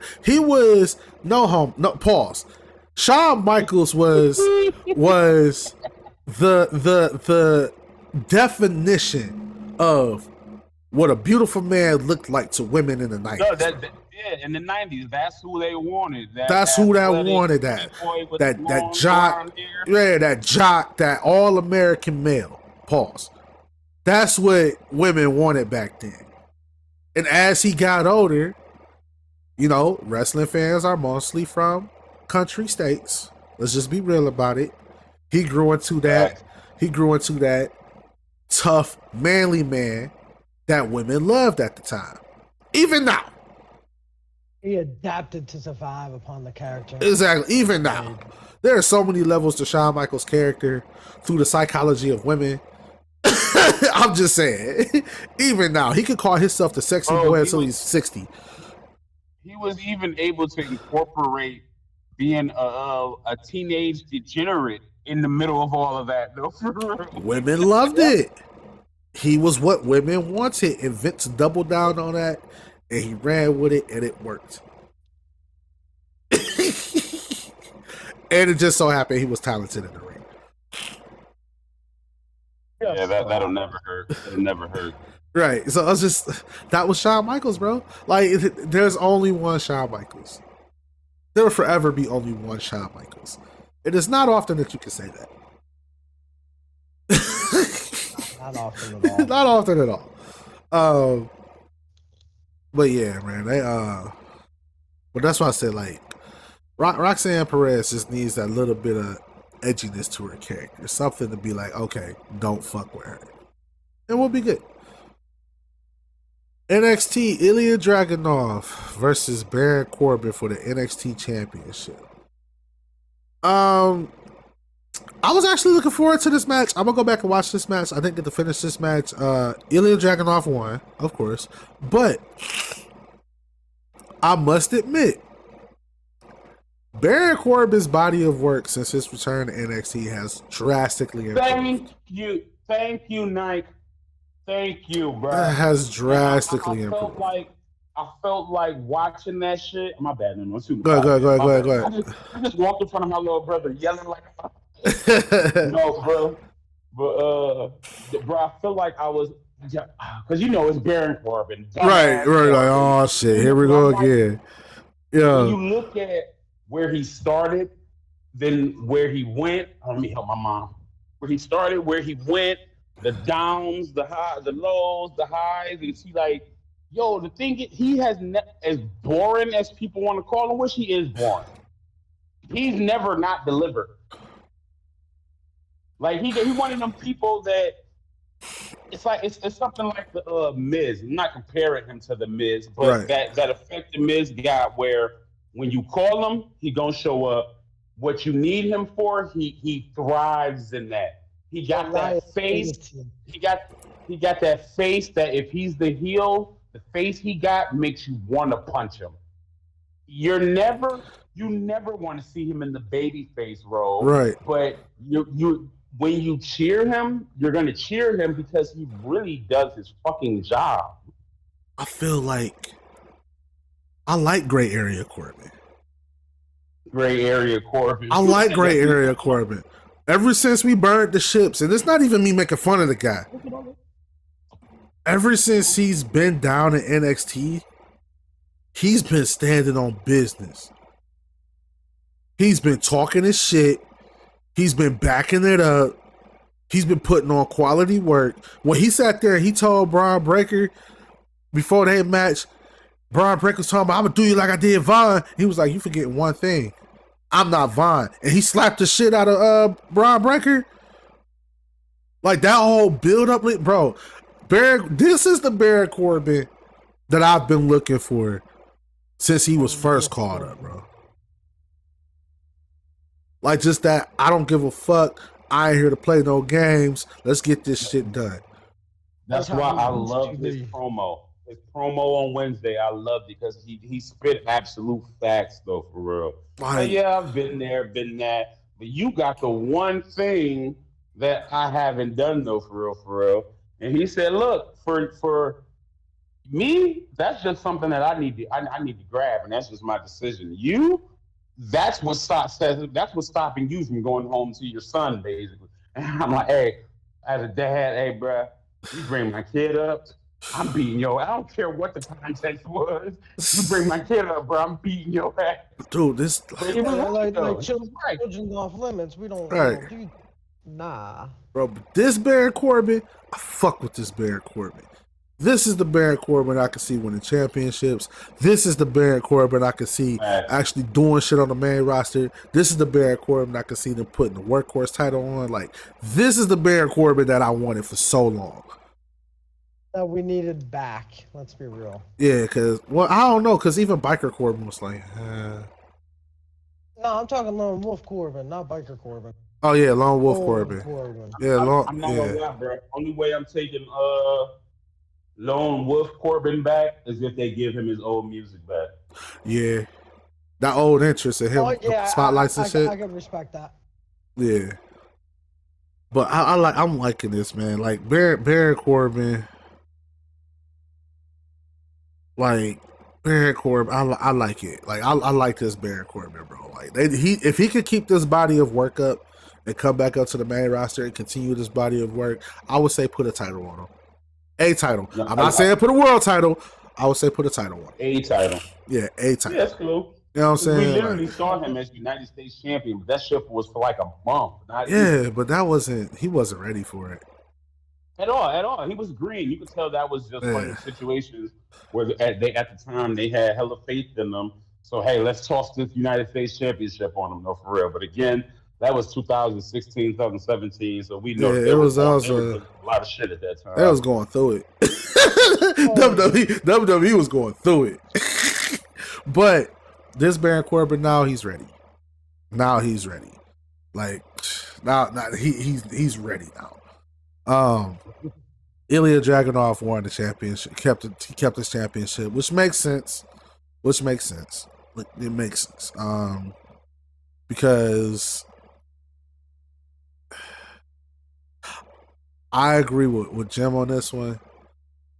Trick Williams isn't winning the championship. Melo is going to cost him. Melo's going to cost him the championship. I don't think it's Melo's going to cost him it though. Nope. You two can think that, but I don't. Who do you think took? Who do you think? Who do you think took out Trick though? Look, are you asking us both that question and we going to school Melo? I mean, if it wasn't Melo, then who? Right. Look. This is about this question is about as tricky as we going with Melo, but this question right now is about as tricky as who is the devil over there in ECW. I gave up on that shit. I don't even think they know who the devil is. No, Paul, just because that was brought up, I really think the devil is one of the released talent from WWE. But yeah, but back to NXT. Yeah, I feel like it was. I would just sound crazy when I already think it's Melo to say anybody else. I don't think it was Melo. Who you got, Sauce? You know what? Come back to me in like a week, and I can tell you.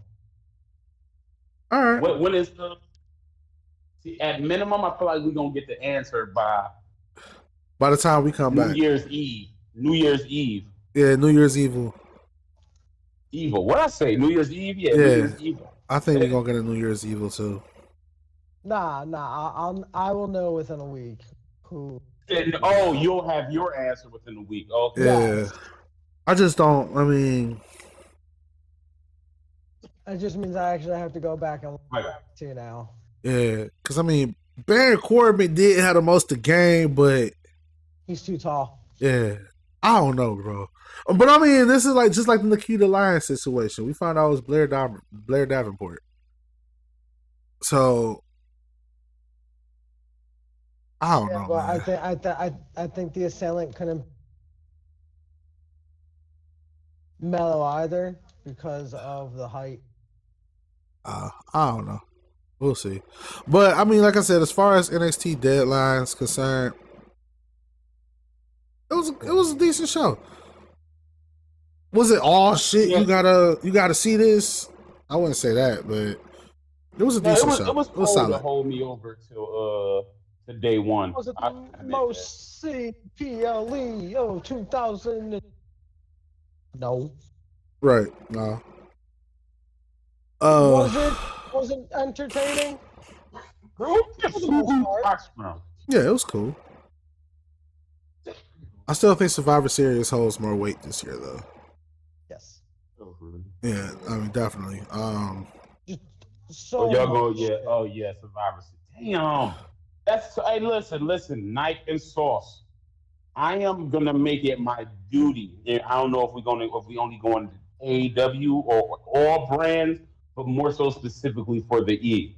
I am literally about to make it my duty when we done with this pod to start back at the top of the year and look for these matches, and I'm gonna write them down. Matches that are candidacy, and we gonna go through these motherfuckers because we there has been some matches that we really don't forgot about though for real.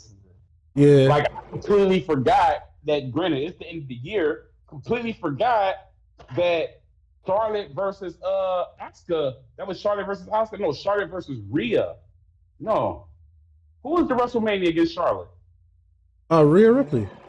Yeah, that was literally a candidate for match of the year though, for real. But because it happened so early in the fucking year, it's in the back of our heads. I gotta re-go through and start off at January and work my way down. I feel it. I feel it. That's like a weekend binge of wrestling. Yeah. That fast, bro. Trust me. That's a binge.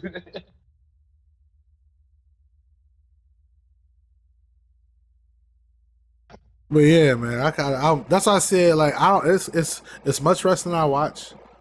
It would be impossible for me to go back and watch everything and do my top 10 because we talked about this. I don't know if he was here when we talked about it, Sauce.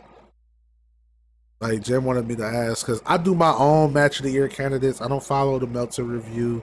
I don't follow anybody's format. Like I got my No, because his own. reviews are biased. Yeah, like I got my own You like top tier matches that I love, and Yeah.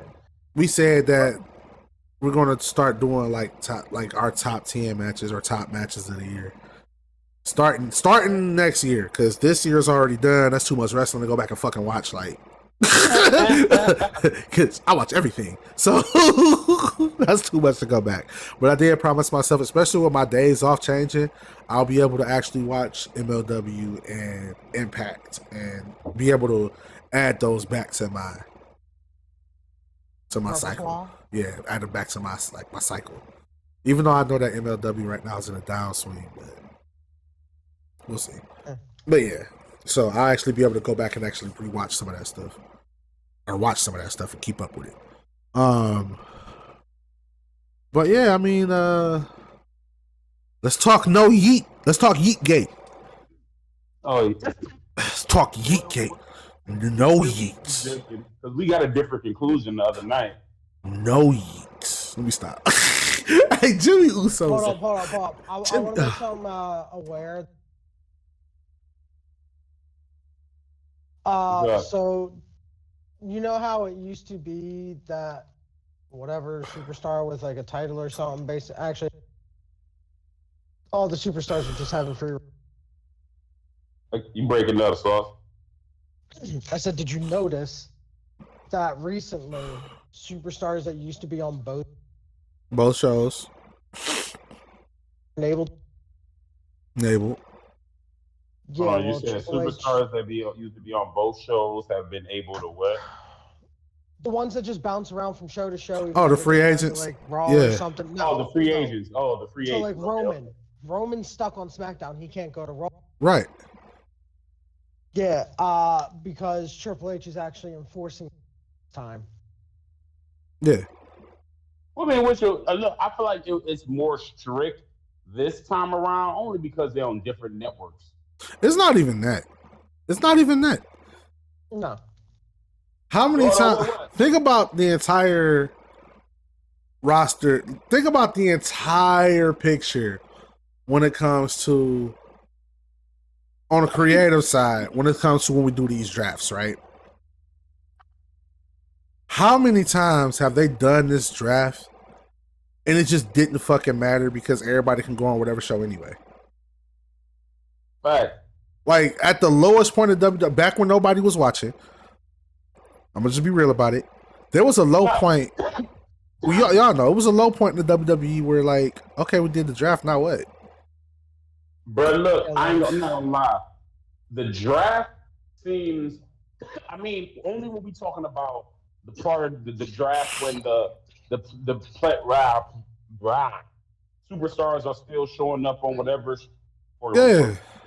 Look, I feel like that's when they use the draft more so for marketing when they're doing promotions for the show coming to certain towns and TV. That way Exactly. they can market Roman Reigns as exclusive to SmackDown. So if you buy a ticket to SmackDown, you're gonna see Roman Reigns. Yeah, But but keep in mind, go ahead. quote unquote card is subject to change. You know what I mean? Like I feel like that's just at that point in time, the draft was just a marketing thing. It really was because that shit did not fucking matter.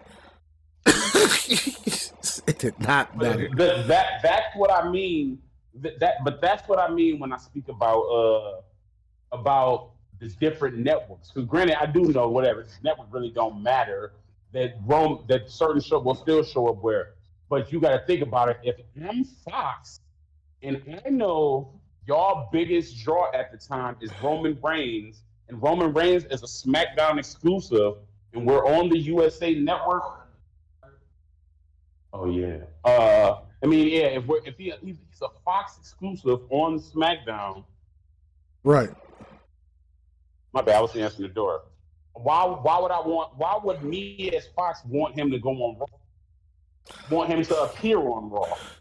I just kind of feel like as long as we've been watching, like I said, I stand on what I said. Like we've had drafts where, all right, this person go to Raw, this person go to SmackDown, but then this person is showing up on SmackDown and having a full title run on SmackDown, and he's a Raw superstar. Like, what was the point? You know what I'm saying? Like, it just wasn't no point to it. Now, yeah, my mic was on mute. I feel like we saw that with AJ Styles like twice. Even with that though, it's like they was just okay. This show need ratings, so let's move him over here. Well, the reason for that one was the Paul Heyman situation, though. Yeah, okay. But even before Paul Heyman showed up, like back in the day, you would see people crossing over. Like it didn't matter. It got to a point where it's like, oh shit, they doing another draft. All right, whatever. Like it just got to that point. Let's keep it a beam, bro. The draft really only held significance where it was a clear divider. The drafts that happened when we was kids. Right. These drafts today are just marketing plans. Exactly. The draft then, when we kids, we knew because the roster was too goddamn big. Yeah, because there was the only game in town. It was the only game in town. Like now, I remember I like it now because it's like it takes it back to that original brand split. That original brand split. I'm talking Ric Flair, Vince McMahon brand split where you here, you gonna stay here. You over there, you gonna stay over there. Like this your house. Right, you either step up or get the fuck out. I like it because it creates more room for people to step out. Do you really think Chad Gable would have had a chance if WWE was still the only game in town? You know what I'm saying? Like, do you think people like Tozawa would get TV time? Do you think people like it's so many people who wouldn't have never gotten on TV if they didn't really enforce this brand split? Let's keep it real. If they were ever, they got to keep the at least the imaginary line, because if they had to draw the imaginary line, bro, or else motherfuckers like Seth Rollins would have went unappreciated while WWE is trying to stuff Roman down our face. Exactly. Like this was good for everybody. Everybody. We wouldn't be talking The Miz versus Gunther. You know what I'm saying? Right. We wouldn't be talking LWO.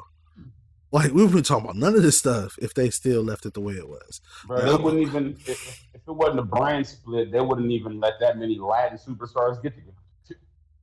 Exactly. So I kind of feel like, looking at the overall picture, and I'm talking about draft after draft after draft.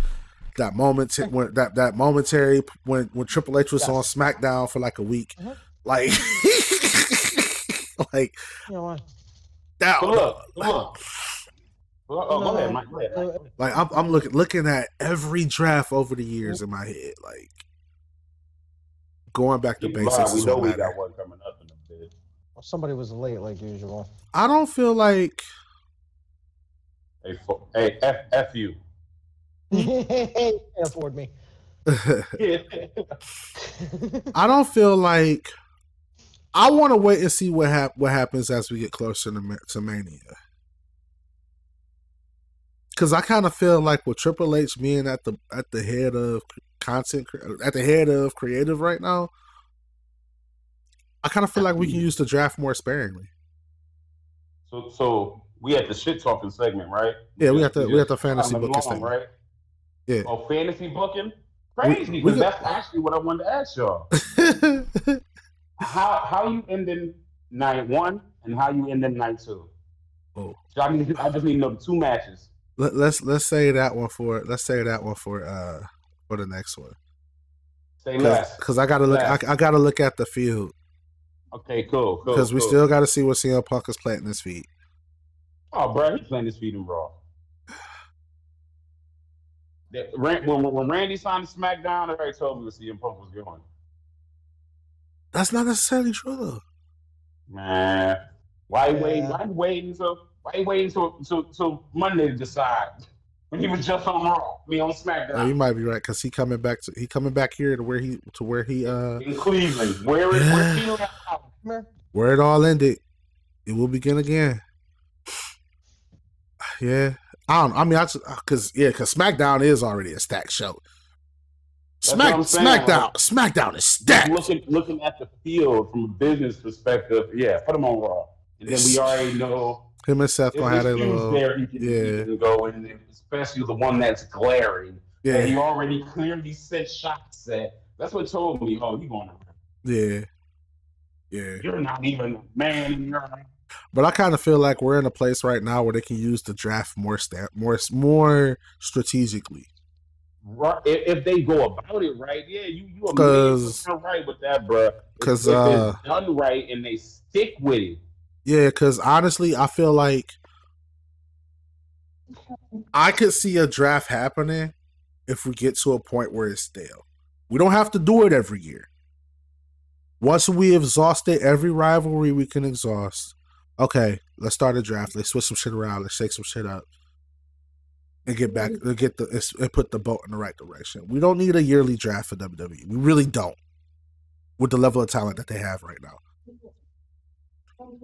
Could we use it as an excuse to bring up some NXT talent?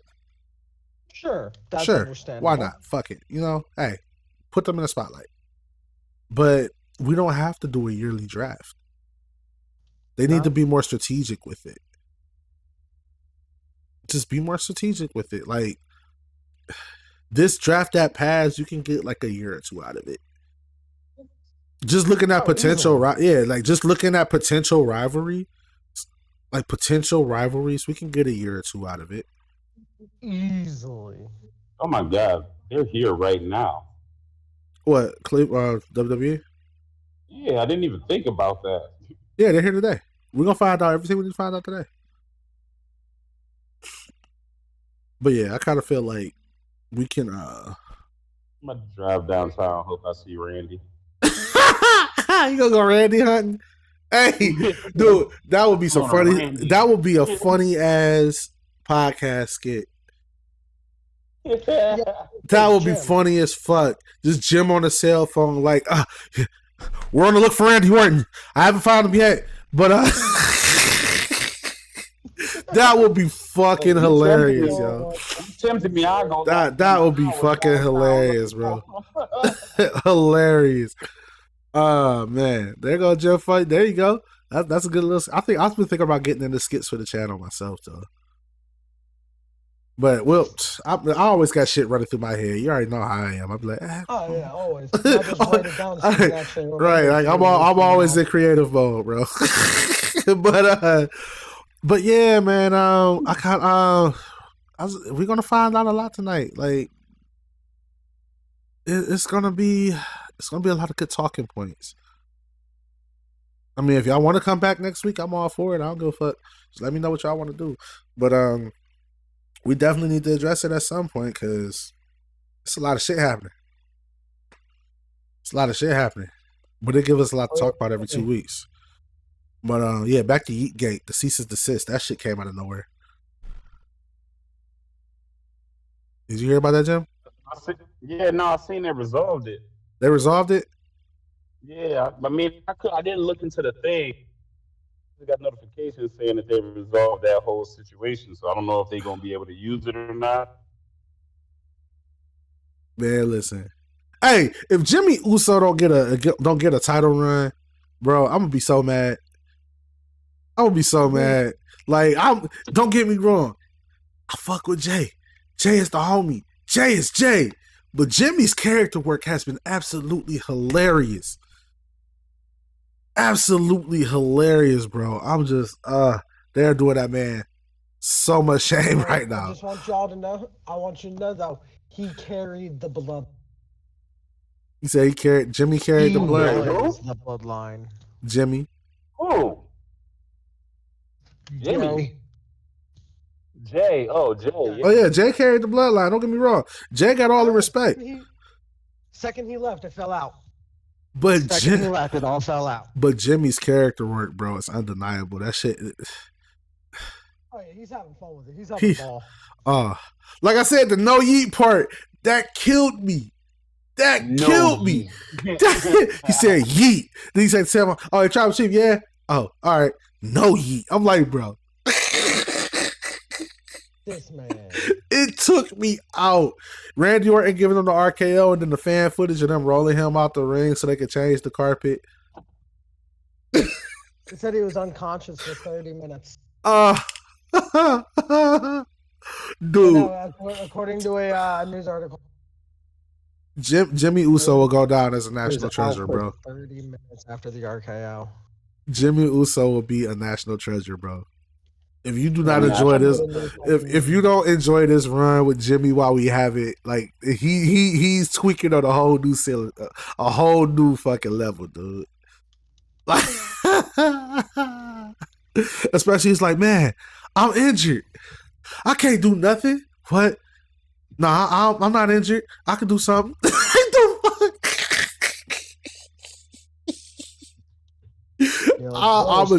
I'm enjoying it. I'm enjoying every minute of it.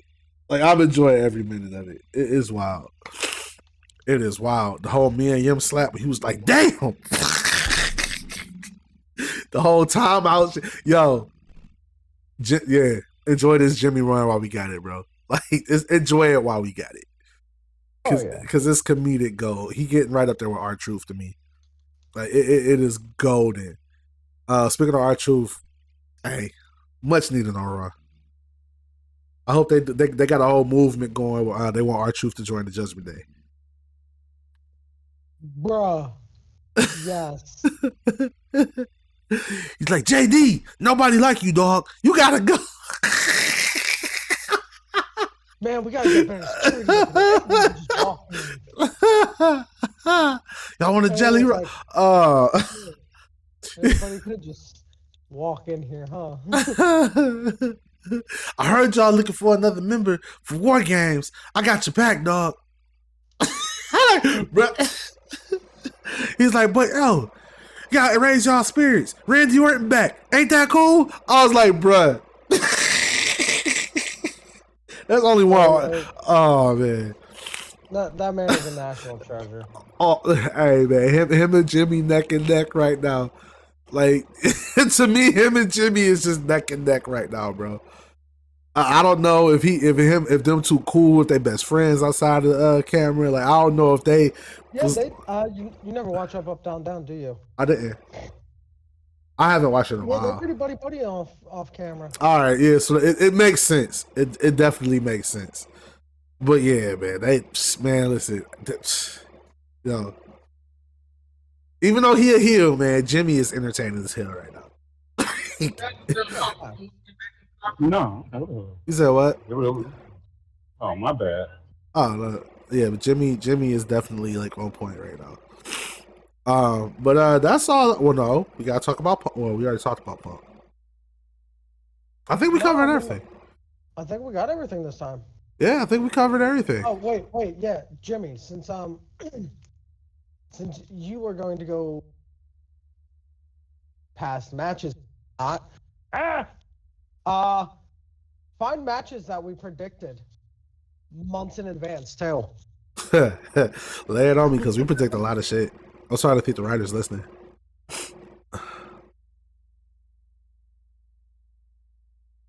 I don't even think he's there anymore.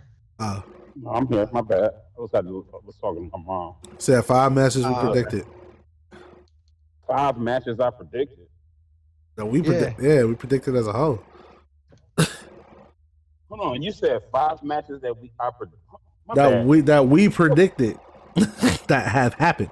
Since you said that you want to go back and watch old matches, I said, all right, then find some matches that we predicted while you're at it. Oh nah, that would require us to go meet somebody to go listen to our old episodes. That'd be Nike. Whew. Yeah, I definitely out of time. We all know I don't listen to stuff. We talking just this year? No, yeah, just this year, since Jim's only going to be looking up from the beginning. Yeah, just this year. All right, I'm pretty sure I can do that. They all on YouTube anyway. Yeah, it's not like I'm asking you to go back and Gang was first started doing. That was that'll be. I want to do that to you, homie. That's 4 years of shit, bro. That's 4 years. But yeah, that's definitely something we can go back and look at for sure. But yeah, that's pretty much all I got. Yeah, I ain't got none. And Santos is what do we do with Santos now? We got because Joaquin and Raul ain't. I like the guys, but they ain't about to deal with Santos. They not dealing with Santos. Nah. You said what? Raul Mendoza and Zaquin Wild, they're not about to deal with Santos. No. I thought they already broke up. They did break up, so but Dragon Lee got the Didn't he attack them or some shit like that? yeah. So like Dragon Lee got the North American Championship. Mm-hmm. I don't know what they saving Carlito for. I don't even know what happened with Carlito. Like Shoulder injury. again? Yeah, he Supposedly. just got back. Shit. I don't know. I think that storyline is in a stalemate right now. It's in a stalemate right now until later on. Oh, What storyline? who are we picking to win that tournament for the face Logan Paul? Oh, who's all Let's look this up. I got Bobby. Think it's gonna be Bobby? I guess No, not. never mind. It's gonna be a baby face. Well, they gray area actually. They're not really heels or baby faces. Who?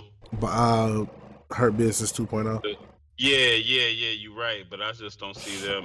I just don't see no point in clashing with Logan Paul right now. He clearly about to hold that championship to WrestleMania. Oh yeah. I gotta agree with you on that one, Jim. So we have. I mean, who's the NXT superstar though? That's Did they going ever on. say? Nah, Who's an NXT superstar? What? that's gonna show up for the tournament. Oh yeah, they didn't say. Maybe they said tonight. I don't know. I mean, what if it's Mello? It's Braun. You think it's gonna be Braun? Nah, I'm just talking shit.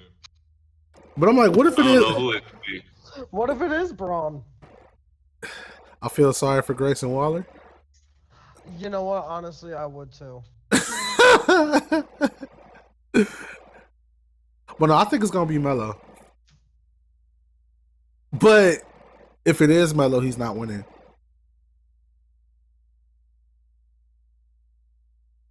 Because I kind of feel like it's gonna be Kevin Owens take the whole thing. Kevin Owens versus Logan Paul. Cause think about it, they can feign the hand injury, right? They can have Logan Paul doesn't have to beat Kevin Owens at 100%. The hand can become a factor. I mean, look, who has their busted up hand? Kevin KO. Owens. KO has a busted up hand. Yo, he's just gonna big show that shit. Yeah. He's gonna wrap it up real nice and good, like, and then bump. But it's gonna become a factor. Logan Paul has to win the match. Because word on the rumor mill is gonna be him versus LA Knight. And with Randy Orton being back, it makes more sense. Who y'all got for the NXT breakout tournaments? I don't know, because I don't know none of them motherfuckers. I'm gonna be real. This is the first time I don't know none one of them. Hey, you're on my boat now.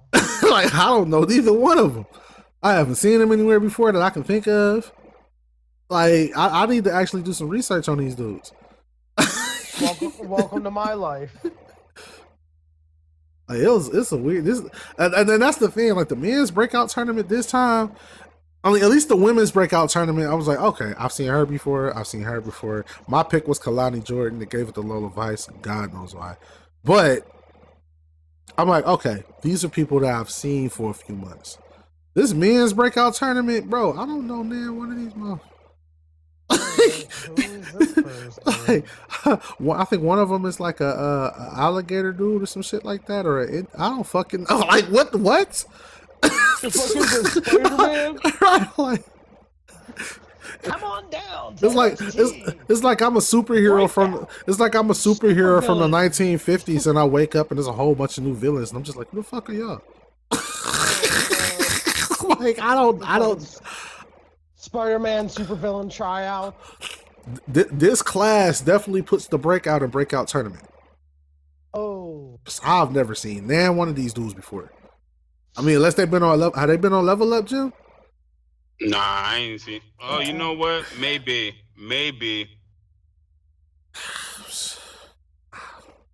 Well, I don't even have a pick. I don't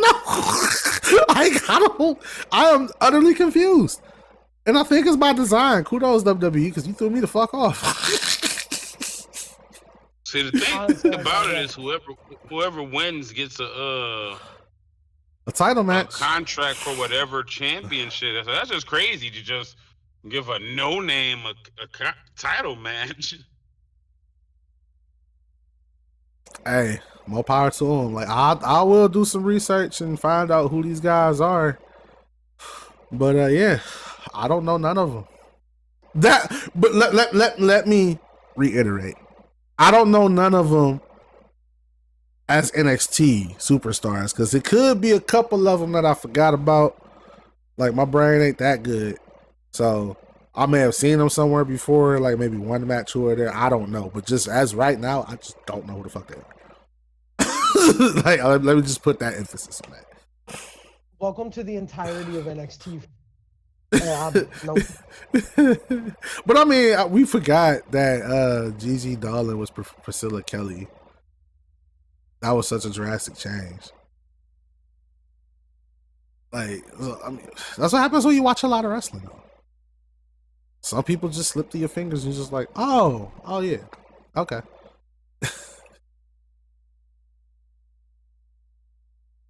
But yeah, that's about well, that's pretty much all I got. Yep.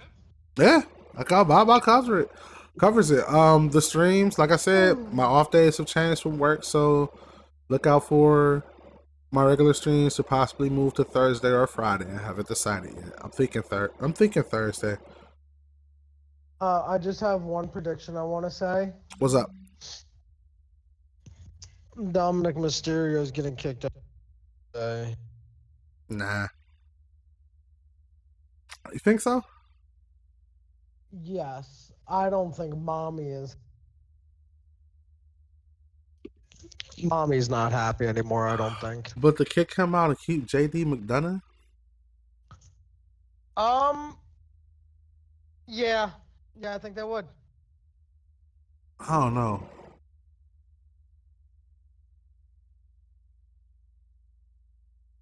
I don't know. I kind of feel like Dominic Mysterio is moving on to bigger and better things with the Judgment Day. Granted, we love to hate this guy. It's fun to hate this guy. But when he's putting in work, he's putting in work. I kind of feel like they're ready to be like, hey, okay, now it's time to push Dominic in a more dominant direction. Could be I wrong. can't deny that. Can be wrong, but I kind of feel like that's what they're doing. Because, I mean, 2 matches against Dragon Lee, both those matches were fucking great. All the matches he had before that, when he was forced to stand on his own, the match between him and Chip Williams, good match. Like, they've been showing little glimpses of this guy can actually work. So, I kind of feel like they're going to be moving in a more dominant direction. That's just me. No, I completely agree. Man, but he did what he's supposed to do with that U.S. Championship. That legitimized him. That run legitimized him a little bit more. I just have a weird feeling that he's gonna be Nah, I think they have a better chance of kicking out Damian before they kick out Dominic. And that's the one who I always saw, considering that he Money in the Bank and the whole conversation about he's outgrown it. Leader between him and Rhea. Yeah, plus he's outgrown the Judgment Day. Let's just be real about it. Damien never really needed the. Right. The whole point was for him to get the edge. I feel like he didn't need it to a degree because he was kind of just floundering around after the whole Bad Bunny situation. He wasn't really doing much. It was legit to give him the edge. Part of the Judgment Day with Bad Bunny? No, Bad Bunny wasn't part of the Judgment Day. Well, no, he wasn't. He was still just Damian Priest. Was he? Yeah. Okay. That's right. When it first started with him and Bad Bunny. Yeah, but I kind of feel like it was just to get him the edge rub. Like just rub from Edge. That's all Judgment Day was originally supposed to be. Yeah, so I kind of feel like Damien's outgrown it. Oh yeah. Finn being that veteran role in the group is a working dynamic. Rhea is Rhea. She's been on a tear, but I think it's time for Rhea to drop the title. I think it's time for the Judgment Day to lose. I think it's time. But it's not time for the Bloodline.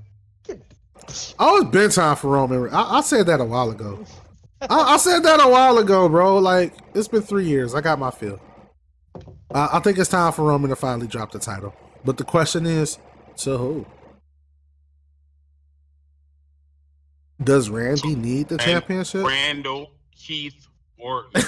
But does he need it? He don't, but he do to break the record that I feel like he gonna be the one to break. Ric Flair? Yeah. I mean, Randy's the character don't need no more title runs. Randy Orton, the coal that we're gonna mold into the diamond. I mean, it only makes sense because there's so many layers to it. Thinking all the way back to Evolution. If anybody's going to break Ric Flair's record, Triple H is here to creative. Evolution is really running WWE right now.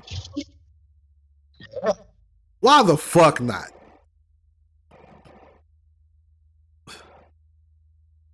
This will complete the prophecy. It will complete the prophecy.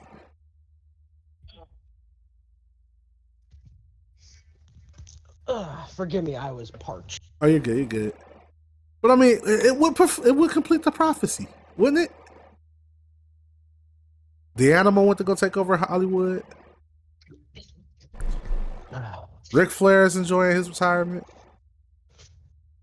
Triple H and Shawn Michaels are head of creative. Triple H is head of creative as a whole.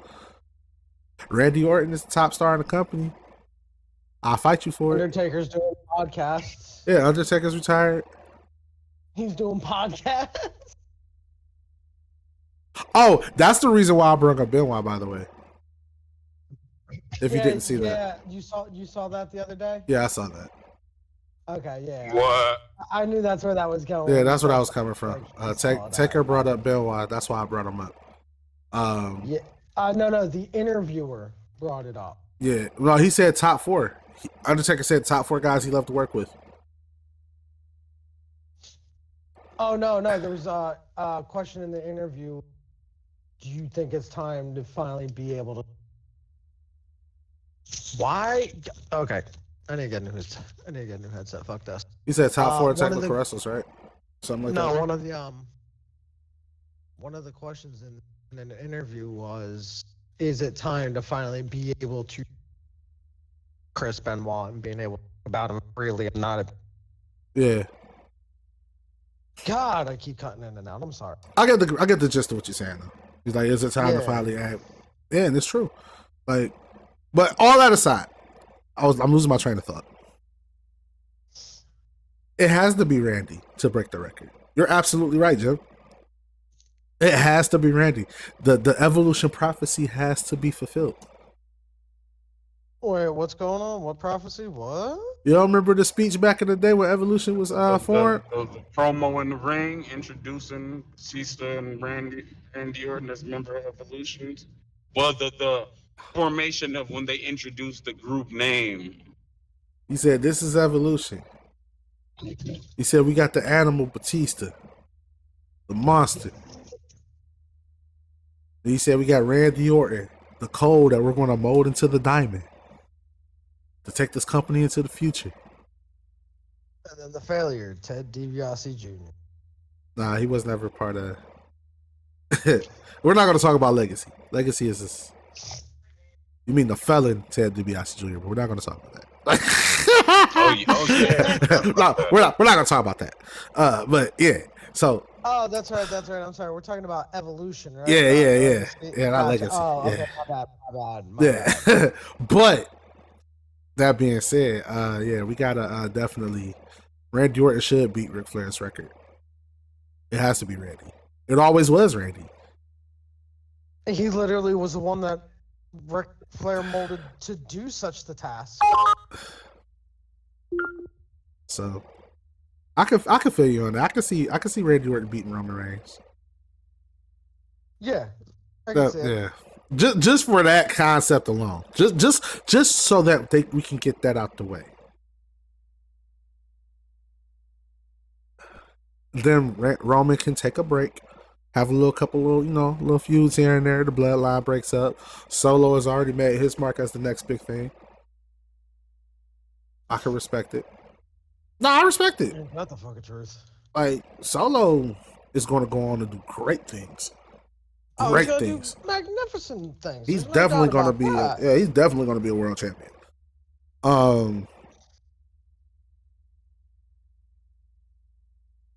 Then there's Jimmy. Who's going to be Jimmy? Like I'm not going to say he ain't going to do nothing with his career, but as long as he keep up his character work, he's going to be great. He's going to be fine.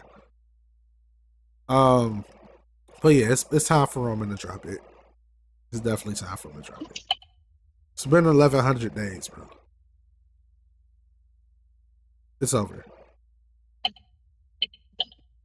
What's that? That's Jim. Oh. But What's me? Something me? Oh, it was not that click and clacking noise. But yeah. It's time. It's time for Roman to drop the title. It's over with. It's time for it to be over. So Yeah, I think so. but other than that, yeah, I mean, I'm that's all I have. That's literally all I have. That's it. Just a head turn left on Harvard Yeah, Avenue it's using the straight left lane. PLE. Hey, yo. Hey, yo. One that we consider lackluster at that. Yeah, I mean, it was cool for what it was, but it wasn't like Survivor Series is definitely still holding that spot Right, so far. we on the come down right now. Yeah, Nobody listened to what was just said. yeah. What the next one is? New Year's Evil for NXT. Yeah, then And day one. Vengeance Day. No, the Royal Rumble. They dropped day one. Yeah, day one's been going for a while. Oh, they dropped day one? Yeah, they dropped day one, No, bro. they had one last year. Yeah, that was the last one. They damn, came. I Yeah, they didn't came know out. It's been a while. In a quarter Yeah, mile, they said they turn were, right on Broadway Avenue using the right lane. You really out here looking for Randy Orton? Let me stop. But no, but also the real shit. I told you. But no, it's real shit though. Yeah, they Oh, snap. January is Royal Rumble. So we got Royal Rumble and what Elimination Chambers after that, or the Bash? Yeah. Is it the Bash? Yeah, Elimination Chamber, then Fast Lane. Yeah. Oh no, they're doing the Bash this year because they're gonna be in overseas, right? Yeah. Yeah. Oh, something in Australia. Oh, Elimination Chamber in Australia. Yeah. Then they got the Bash after that. Oh, for real? Yeah. Oh, that's dope. They got Dominic and Rhea over there doing promo for it now. No shot. Yeah. Alright. So, yeah, we got the Royal Rumble. So many factors, bro. So many factors. Turn Do- left, then pick up on We don't even know who's in the Rumble. Cody. Cody is the only one who declared. And CM Punk. He did say Did CM Punk declare? he declared. Okay. So- Punk has declared. So, eliminating CM Punk and Cody Rhodes from the equation. As of right now, before we get the full field. If not them two, who we got winning the Royal Rumble?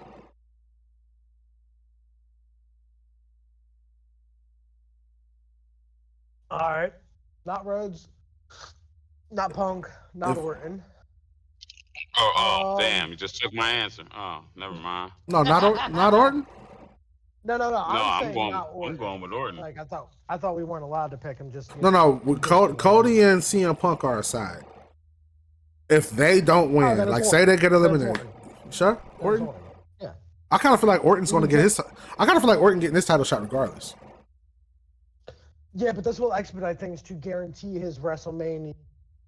Not if the mission is to take out the bloodline. But here's the thing, right? He beats Roman before WrestleMania, takes the title. Hold on. And then he loses it in a rematch, wins again in a rematch, loses in a rematch, and then at WrestleMania breaks the record of. Yeah, that's too much fuckery. That's Vince booking. Exactly. That's too much fuckery. I kind of feel like Seth Rollins is going to need it. I kind of feel like the Royal Rumble winner needs to go after Seth. If Seth still has the title by then. Because I'm in a world where I feel like if the mission for Randy Orton is to take out the bloodline. No, hold on. Wait a second. I just had an epiphany and a head. So Orton was to take out the bloodline, Right. but Orton was also groomed to break record of Ric Flair's heavyweight. Yeah, but he already signed. He signed exclusively to SmackDown. That eliminates that. That's the thing with the Royal Rumble. True, but remember, the WWE Championship swallowed the list of the World Heavyweight Championship. Seth Rollins has a clean slate World Heavyweight Championship. Okay, so that's how they're looking at that as clean slated? Yeah, that's clean slated. That's reinstated. Gotcha, okay. That's WWE staple. That's clean slated. Just like the Women's World Heavyweight Championship. Clean slated. That's not included. Okay, never mind. Yeah, so that's why I thought about that, but I'm like, no, that was supposed to be a clean slate. Right, my bad. I'm back at the thing. What happened? No, he was talking about like Randy Orton going after Seth Rollins and winning the Royal Rumble for the World Heavyweight Championship. But I told him that's clean slated. That doesn't count. Yeah, so nobody could ever actually beat Ric Flair. Yeah, the WWE World Heavyweight, What? the WWE World Record. Heavyweight Championship. Roman Reigns Undisputed Championship is what's going to count towards Ric Flair's record. Seth Rollins Think World so? Heavyweight, yeah, because Seth Rollins World Heavyweight Championship is clean slated. Seth Rollins is the first. No. See, look, that's why you got you gotta go by the terminology though, for real, because Yeah. that's why like they don't necessarily say Ric Flair is a 16-time World Heavyweight Champion. WWE World Champion. They just say he's a 16-time World Champion, meaning he was the top one of the top champions 16 times though, for real. That's why I would feel they would include if Randy were to beat Seth for the title, they would include it in the thing. Oh yeah, because the or else verbiage. we'll be looking at this. We'll be looking at Seth Rollins' title reign as not even being a world title reign. I get what you're saying, but I kind of feel like, okay, so if we're looking at it as an umbrella completely, then he still doesn't need to beat Seth Rollins to beat the record. Yeah. I was going with Roman. Yeah, like so like Randy Orton's going to get that title shot regardless. He doesn't need the Royal Rumble because his mission is to take out the Bloodline. But so what we're discussing though is Seth does not count towards that title reign. I mean, it would count if you're looking at it from what Jim said. World titles, yeah. Yeah, if they're looking at it like that, it would count. But Randy beating Seth Rollins is unnecessary because he has a goal. What determines a world title? I think any winning any world championship. The way that Jim explained it is anytime you win a championship. Look, No. Anytime you win the top titles. So if you win, again, that's also fluky too, though, for real, right? Right. Because on one hand, we got Charlotte is a 14-time.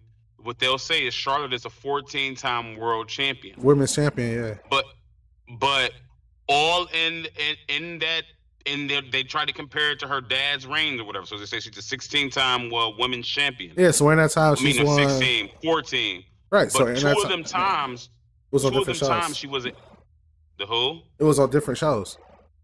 No. Two of them times that they NXT, say right? that she was NXT. So I'm like, wait a minute. So are they counting the NXT as a world title? So if they do, I'm not mad. But then if that's the case. No. Okay, I see where you're getting confused. No, after NXT, she's won the title that many times. No. In her 14 times, it's the NXT title is two of them reigns. Oh, for real? Yeah, it's stapled in there as that. Yeah. Okay, so if they're counting them all under the umbrella. But then I got no problem. Counting them all under the umbrella. Where the confusion comes in for me personally, yeah. So then wait a minute, is the NXT title considered a world title? Because if that's the case, Big E is a multiple. If that's the case, Ilya Dragunov is a world champion right now. Yeah. Yeah. That's the concept. Yeah. Ilya Dragunov is a 2-time world champion.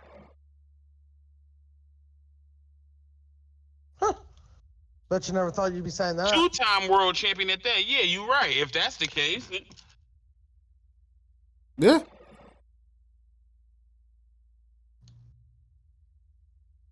So again, yeah. Never thought you'd be saying that shit. No, I knew that. Like Gunther beat his fucking ass. Gunther had to give him a rub for that one. Definitely. Like if you saw Walter versus Ilya Dragunov 1 and NXT UK, he beat the holy shit. Man, look, his mama felt that ass whooping. Like that's how brutal that match was. And then to turn around and do it a second time, yeah, he had to win the title. Like Did then it to him twice. Bruh.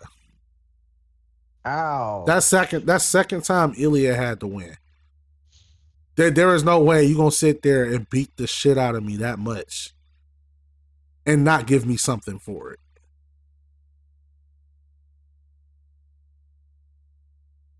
Like even Shawn Michaels was like, "Ugh." Like it was that bad of a. That match was brutal. That match broke the internet. I'm surprised you missed that. It's on Peacock. Oh, you talking about Gunther versus Dragunov? Yeah, Oh, yeah. Well, Yeah. that was still Walter, I do believe. yeah, it was still watching. Yeah. Oh. That's what I said. Watcher's job is to be a juggernaut. Somebody told me, he's like, man, Gunther boring. He's not even really wrestling for, like, bro. His job is just to beat the shit out of people. Like, There's nothing else he's supposed to do other than just right, just be brutal. heave your chest in. Yeah, his job is just to be brutal. Because we was talking about Samoa Joe and why I like Samoa Joe so much. A lot of people don't like Samoa Joe. I like the fact that he in your face. He gonna tell you what he do to you. What he gonna do to you, and he do it. I know I'm gonna get flack for that. What's up? Who's the baseball player that would point his fucking bat when he's gonna hit it? Oh, was Barry it Bonds? was it Barry Bonds? A couple of them did that though, because didn't they have McGuire do that shit when he beat the record? The one that beat Babe Ruth's record before him? No, it was Barry Bonds. I think so. Oh. I don't know. I can't remember. I mean, you can name a bunch of baseball players that did that shit though. But no, there was one that was just like iconically Doing it. day. I don't know. Like baseball is not my strong suit. No. Yeah, so I don't really know. It might have been. It could have been Barry Bonds for all I fucking know. Like, it could have been. But yeah, man, they yeah. So yeah, we got that. Yeah, so I don't know, because like I said, yeah, Randy Orton don't need the Royal Rumble. He really don't. He gonna get that title match regardless. Looking at the entire field, and this is the entire field. I can see Jey Uso maybe.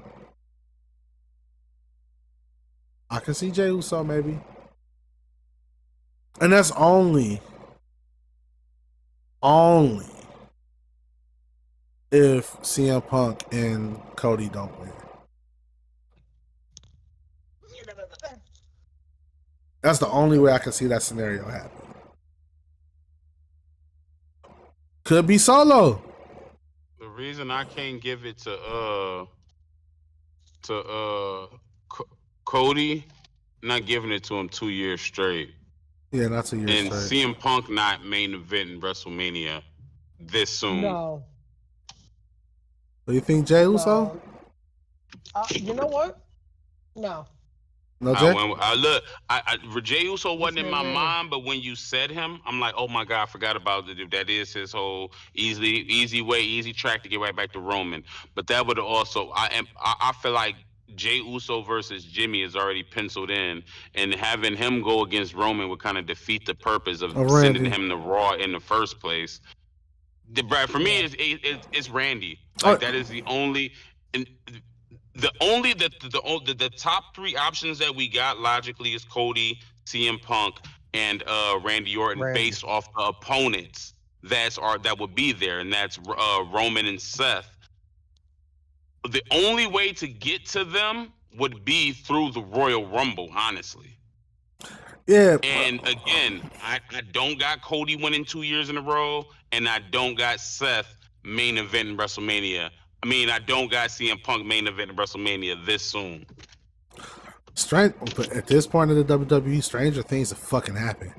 Oh, you a fact? Oh, that's a fact. That's a fact. There's no denying that. This would be the fastest track for anybody. He's right though. I have to agree with Jim. Yeah, is the best option. Yeah, I mean, I'm not the booker. I'm not the booker, but if it was me, Randy Orton got that title shot regardless. We don't need WrestleMania. Like we don't need the Royal Rumble for Randy. Randy got that shit regardless. Like, cause he specifically signed. My goal is to take out the fucking bloodline, bro. Yeah, don't get me wrong, but now this also. But that's a good story. But see, you got a good storyline. If you want him to wait for Mania, you got a good storyline with him taking out the entire bloodline in the next few months. Yeah. I mean, it's a mind game. It would be a mind game. Basically, him looking at Roman time, go, "Hey, Guess what? WrestleMania's coming up. I got your number. No, Hear them voices? They in this, your head now too. but this is Randy. This talking is old about. Randy. This is mind game Randy. This is the Randy needs to kick Jimmy and Solo in the head, leading the WrestleMania. Yep. He needs There you to be. Yeah, that's why I said we don't need the Royal Rumble, bro. We don't need it. We can slow cook this. He doesn't, because here's the way I look at it. Looking at the entire picture, we're going into overtime, but here's the way I look at it. Randy doesn't have to be in the Royal Rumble. He doesn't have to be on the show. They can milk this for a month. Let Roman come back, toss him anybody at this point to make a statement. Randy's music hits after the match. You set up for the following month. February, he takes out Jimmy. Puts Jimmy out. March, he takes out Solo. Puts Solo out. Boom. Randy Orton versus Roman Reigns at WrestleMania in April. Jimmy and Solo on the shelf. They took a punt to the head. Easy. Classic Randy. Get a Royal Rumble to somebody else. You know what I'm saying? Hey, like, I'm not gonna lie. Given who the champions are, who the top contenders are, and every single one of them already have built-in storylines with each other and who the champions are, it can honestly go any way. That's what I'm saying. Like, I wouldn't be mad at where it goes. Again, I told you I don't got CM Punk winning so goddamn soon. Nah. Where am I at? I also don't got Cody Rhodes winning 2 years in a row. They can fuck around and be Shinsuke for real. Which is clearly being built. Yeah, Shinsuke clearly being built back up for something specific. Yeah. But I don't think that the way that they retcon the mistake they did with Shinsuke is by putting him in the exact same situation. So that's why he is eliminated from that for me. Or watch it for because they literally their downfall was having him win the Royal Rumble, then lose at Mania, and it was just a downward spiral from there, though. For real. You know what? I just don't feel. I don't see them retconning it with the exact same thing. Braun Breaker. Yeah. Come on, man. Braun Breaker. Yo, just imagine. Braun Breaker wins the Rumble. He goes up against Seth. Damian cashes in. It's a 3-way. Oh, they had a match, didn't they? Who did Seth fight on NXT? He gave a world title match to someone on NXT. Oh, that was Dolph Ziggler. No, it was Braun Breaker. The world title was. It was Braun. I think it was Braun Breaker. Yeah, it was. Oh, it was Braun. Yeah, okay. Bro, just imagine how out of left field that would be, and then on a run that Braun Breaker's on right now, to have him main roster debut in the Royal Rumble at Mania on a Monster Hill run he's been on with Seth Rollins having a bad back.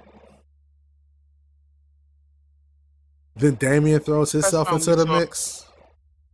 When the last time we had a heel win the Royal Rumble? Well, Damian's going to win the title anyway.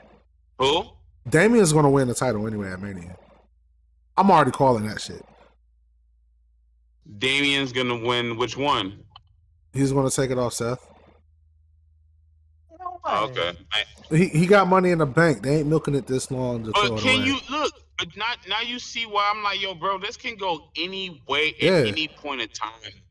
For real, especially with this Royal Rumble, and you just threw another one now, Damian Priest with that money in the bank. So no matter who wins that Rumble and who fights who, Damian can still walk out beating either one of them. Any of these dream matches we thinking of, Damian could walk out the winner. I kind of feel like if you're going to waste the Rumble, head to your pickup at Papa John's Pizza, 6630 Broadway Avenue. Turn right on Clinton Avenue. I kind of feel like if we're So wasting that's the where Rumble you this at, year, huh, Jim? Looking for Randy, bro. looking for Randy. But if we're going to waste the Rumble, why not? Me booking it, I would use that to be an excuse to bring up Braun Breaker. So that way, if you have Damian cash in, he walks out with the title. Seth gets some time off for his back. Now you got Braun Breaker and Damian going at it. You robbed me of the title. I will enjoy that. I could deal with it. Yeah, like especially on the heel run that Braun Breaker's been on. Damian separated from the Judgment Day. He no longer has that help. You know what I'm saying? Look, hey, bro. As look, as much as a good of a heel run as Braun Breaker is on, I don't feel like that matches up to the type of fan reaction that LA Knight was getting.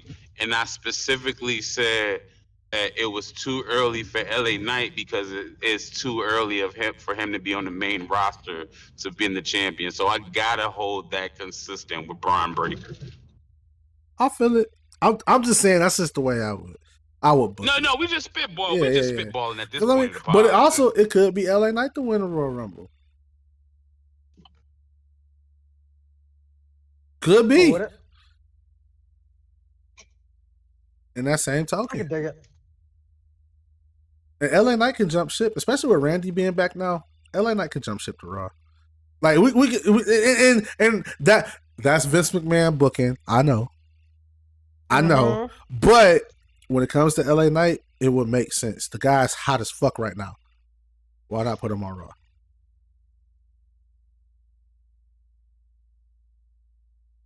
No denying that. I mean, but that's just me. And if they take this like they've taken so many of our ideas, I want my fucking check. I'm just saying.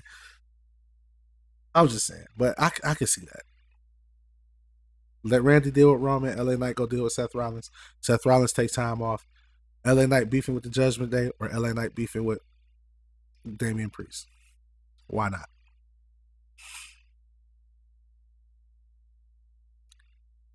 I'll fuck with it. So on that note, we had 2 hours and 37 minutes. This is a long episode, but it's cool. I enjoyed Not this our one. longest. Right, still not our longest by any means. But we're gonna go ahead and call it a wrap here because I gotta fold some laundry. This is your boy Zeta Mind TV. That's your boy Jim West TV. And you got your sauces, baby. This has been the Afterthought Era podcast. We'll catch y'all next time. Peace.